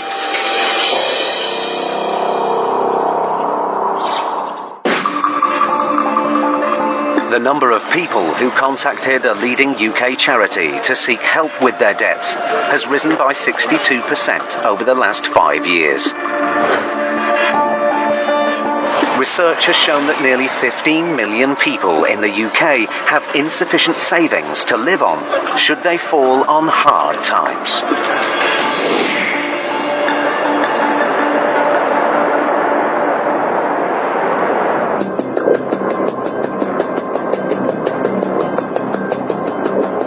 High Court enforcement agents Max Carraher and Paul Bohill are on their way to North London to recover a debt of £18,000 owed by a recruitment consultant to a dissatisfied client. We're off to see Mrs. Roberta Grada, and we're looking to collect £17,881.87. The client wanted his money back after the debtor, Roberta Grade, recruited an unsuitable PA for him and then failed to find him a replacement. He took her to court and won. Oh, so this might be an interesting job. Let's go find out. If Roberta can't or won't pay today, the agents can remove goods to offset the debt.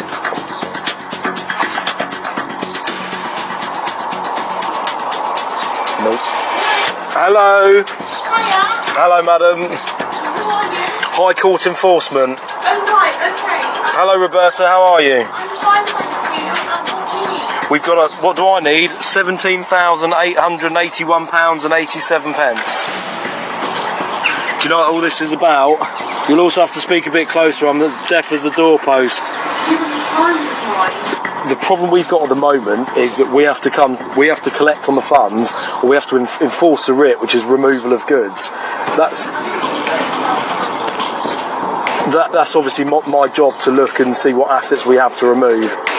Roberta won't open the door, so Paul posts a business card through the letterbox. There's a phone number on here. Can you call me on it? Because it's a bit silly talking through the door. Hello? I know I've got to pay it, but I'm just unprepared to kind of be asked for £17,000 on my doorstep today. That's all it is. Okay. Well, what would you propose to make? No, I can't hear you. Hello? Yeah, sorry, how do you propose? I can't hear you. Sorry, I can't hear you. Right, speak to me through the letterbox so we have no breakdown in communications. I'm a realist. I don't expect you to be able to pull out £18,000 out of your pocket. We need to come up with A, an arrangement, and B, I need to get something to pay off the client. We are in a really tight situation. Yeah. Like at this side of Christmas, I'm just waiting for sort of money to come in. If you say that to me, then we have no other option but to enter your property and remove goods. It's critically important to gain access to the property under a writ of control as soon as is possible and peaceably. Unless we're in the property, we can't make an assessment of the debtor's capability to pay the debt. Without access to the property, we can't even enter into the negotiations. Realising the agents aren't going to go away, Roberta finally lets them in. Sorry. You just come as a double act. She's keen to tell the agents her side of the story. I'm an agent, so I found him a secretary to support him in his business world. But then he fired her. Right. And then wanted me to replace, which I and you couldn't find anybody to replace? I spent a year. So he's suing you for what? And then all the time he was like changing the goalposts and what he wanted. Okay. I want someone part-time, I want someone full-time. I spent a year. So he's saying he had to hire somebody else, and that's what he sued. I owe him like a refund. I decided not to go to court to fight that because it's all his word against my word kind of thing, and I didn't have any sort of money to sort of, get a legal team behind me. The only option I can see at the moment, if we can't get a down payment, is removing a large number of goods to cover part of the debt. I mean, I could do like £150 like today. No, if that is the case, we will have to seize goods. Well, what goods will you be thinking? It will be everything of value. This is a route that both my colleague and I really don't want to go down. If we get a down payment, it changes the complexion of it. It really changes everything. I'm owed so much money as well, that's the problem. Okay. I'm owed so much money, oh God. With payment looking unlikely, Max goes to do a vehicle check on the car parked outside the house. Hi, can I speak to somebody to do an HPI for me? Yeah, it's on finance. What are the T&Cs of that finance? 60 months. It's very taken out. Whoa. Okay, cheers. Take care, mate. Bye. With the car out of bounds, the agents look around the house for any other assets they could seize. There doesn't seem too much of any value, but the agents' actions have prompted Roberta to act. Oh God, let me call my husband and see what he can do. When people are trying to find the money, if I can see that they're making a conscious effort. This could be making phone calls, getting their other half on the phone, a real effort to show that they are trying to resolve this problem. If somebody's sat there on the sofa saying, I can't pay this, that's a defeatist attitude. Roberta has asked her husband to call round the family to see who can help. What is that? Hi, darling. She'll pull over, Is she going to do... Oh, that's so... is she going to call me on my mobile? Oh, did you explain to her? All right. Oh, that's so sweet of her. Okay, cool. Thank you so much, darling. Okay, bye. Right, okay, my sister's going to help. She's going to help. Oh, that's very encouraging.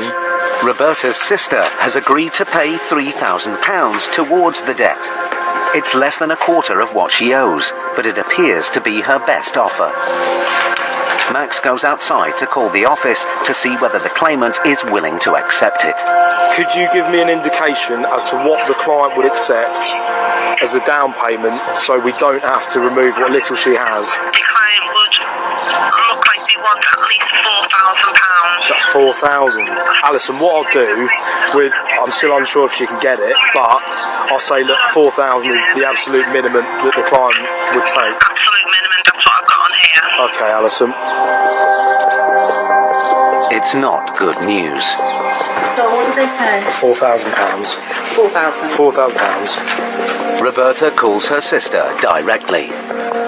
Darling, I'm so sorry to put you in this situation, honestly. Are you alright to sort of help out just for the payment, just for now, sweetie? If it could be £4,000, would that be okay? Alrighty, thanks so much, sweetie. Thanks, darling. Thanks a million. Okay. Thank you. Okay. Roberta's sister agrees to pay the £4,000 the claimant has asked for. I believe you are going to help Roberta out with a down payment of £4,000 so we can solve this problem. Thank you very much for being able to help. Now Max has to set up a payment plan to clear the £14,000 balance. What can you reasonably afford so you won't default on payments? You tell me. Could it be sort of like £1,500 per month? Provisionally, I will accept that. That's a reasonable figure. That's your paperwork there. That's just sums up everything you said, how much you paid and the dates. Yeah. They're the card receipts. Thank you. Take care. Okay, thank you so much. Take care. Okay. The case is resolved for now. But if Roberta doesn't stick to her payment plan, the agents will be back.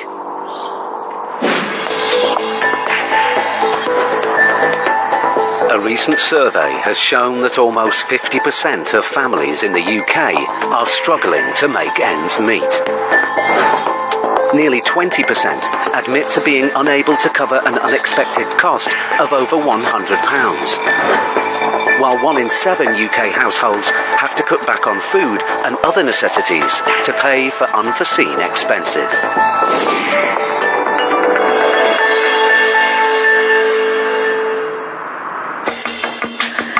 High Court enforcement agents Matt Highway and Gary Ball are in Smethwick, West Midlands, to recover a debt of almost £6,000 owed in unpaid nursery fees by Linda Mpulsia and Charlie Isiora. Who's next, somebody? Childcare again, mate. Childcare. They, between them, owe £5,875.72 to a children's nursery. The debtors received government help with their childcare fees directly, but failed to pass on the money to the nursery, and now they must pay the £6,000 they owe in full today.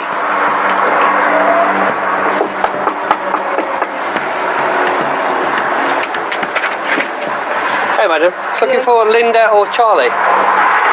Linda or Charlie? Linda McLucia or Charlie Izuri? No. My name is Angel. How long have you lived here, madam? I've been living here now for a year. 1 year? Yeah. Okay, just tell you, my name's Gary, this is Matt, we're both High Court enforcement agents. Yeah. Here today with a High Court writ. Are you renting, are you? Have you bought? I'm renting. You're renting. Have you got a tenancy agreement? Or a council tax bill? No. Can we just have a look at your identification as well, please? Yeah, okay. Thank you. As this is the address on the writ of control, the agents have every right to stay and investigate further. Gary makes peaceful entry into the property. Madam, just a passport or a driving license. There you go. Please, you can come in. We can come in. We've got a High Court writ. The woman shows Gary her driving licence. You're Angel, yeah? Yeah. What's your date of birth, Angel? Yes. Your date of birth? Oh, my date of birth is What's your date of birth? Well, that's quite easy. Give me a driving licence, which I don't think is quite real. Huh? What do you mean? No, don't take it out of my hands. What's your date of birth? My date of birth is 9 of March, 1986. That doesn't look real to me, that driving licence. It's a bit different to mine. Anything you wanna think is up to you. I'm showing you my identification as you ask. Right now, you are really embarrassing me in my neighborhood where I live. We're just making our checks, man. We're just doing our job, all right? For the quality of it. Presented with what looks like fake ID, the agents are now even more suspicious that Angel really is the debtor they're looking for. We're just going to have a quick look round, sweetie. Make sure this person's not here, okay? Matt looks for paperwork to prove his hunch. Do you know where your tenancy agreement is, madam? We can get this matter resolved. I don't have a tenancy agreement. He's my husband who deals with everything. But then, upstairs, Gary finds a bundle of letters. What's that letter? It's Linda. An open letter. I had letters coming here. Okay. They're all addressed to the debtor, Linda Nkulsia. Something's not quite right here, is it? We used to open letters, they come You used to open other people's letters? Sorry? Okay. Letters, they come to this house, we open them. It's a bank letter with a new pin. You Linda, madam, are you? I'm not Linda. Because in my house, right, there's letters to me, and that's it. I found that new pin for a bank account, 3 weeks old. If you've been in this house a year, why is this lady who we're looking for still sending a pin to your house then? And you're opening it, it's in your bedside table? I said all the letters that come here, I used to open it. Something's not ringing through here, madam. This is becoming a joke now, seriously. Is it? I don't think it's funny. Despite the evidence to the contrary, the woman is still denying she's the debtor. But then Gary spots a handbag. Is this your bag, madam? Yeah. It is your bag? Yeah. Definitely your bag. I've just found it on the kitchen table, yeah? Yeah. Tell me why there's a Matlan card for Linda in there then. In her bag. When we reveal that someone's lying to us, it puts us in a strong position. It opens up the defendants into realising that, the game's up. We know who you are. Time to deal with it. I think we found the right person, haven't we? I think we have. And then you think... Linda card as well. Is your bag, madam? Okay, so you're obviously Linda, aren't you? Okay. My real name is Linda. Linda's deceit has been exposed, but will the agents be able to get the almost £6,000 they came for?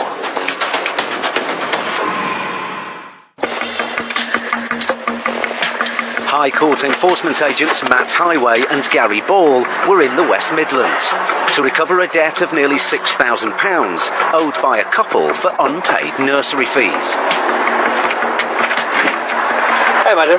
Looking for Linda or Charlie? Linda or Charlie? We can come in, madam. The woman they met denied that she was the debtor and gave the agents suspicious ID. That doesn't look real to me, that driving licence. It's a bit different to mine. But Gary's detective work proved that she was lying.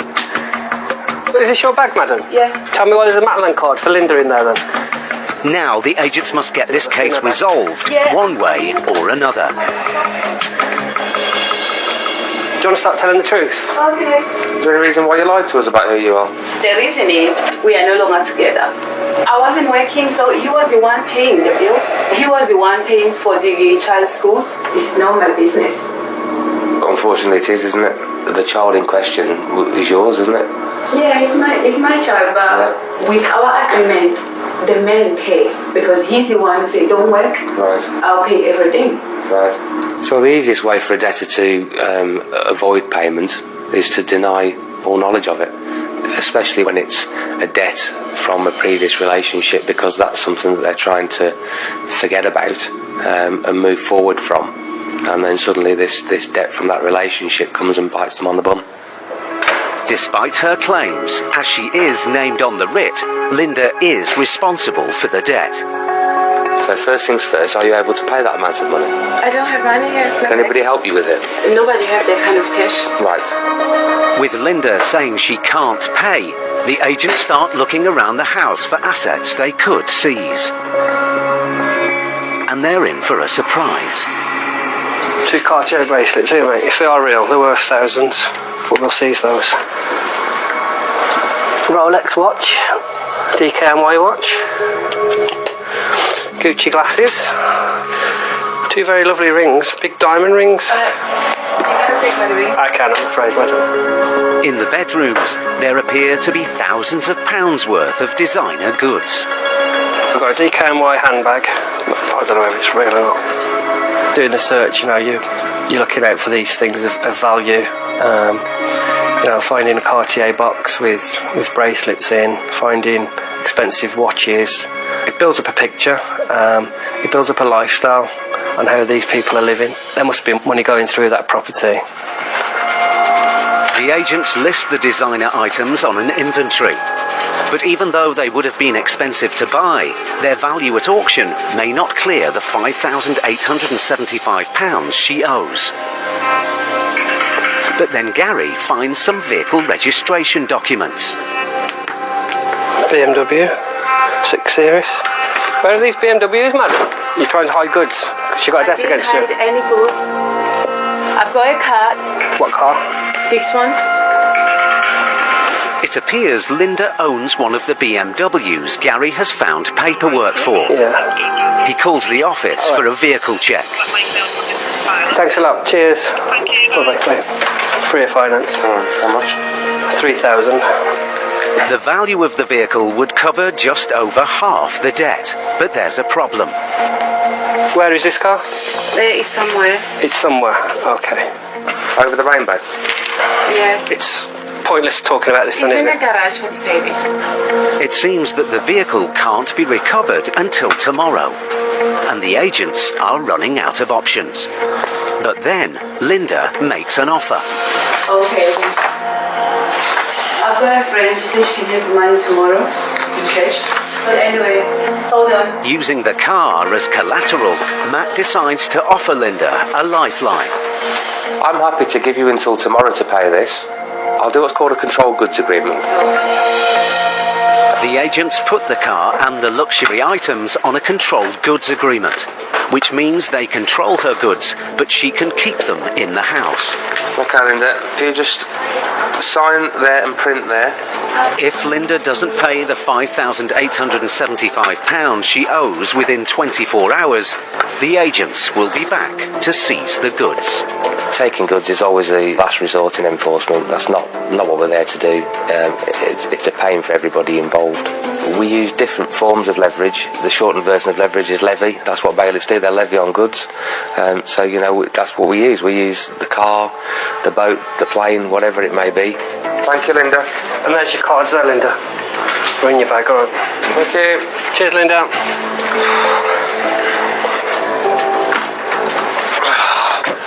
I ran out of where to go with that one, mate. Yeah, she wasn't forthcoming, was she? Still, if she didn't pay tomorrow, we'll seize the car and we'll come back and get all that jewellery.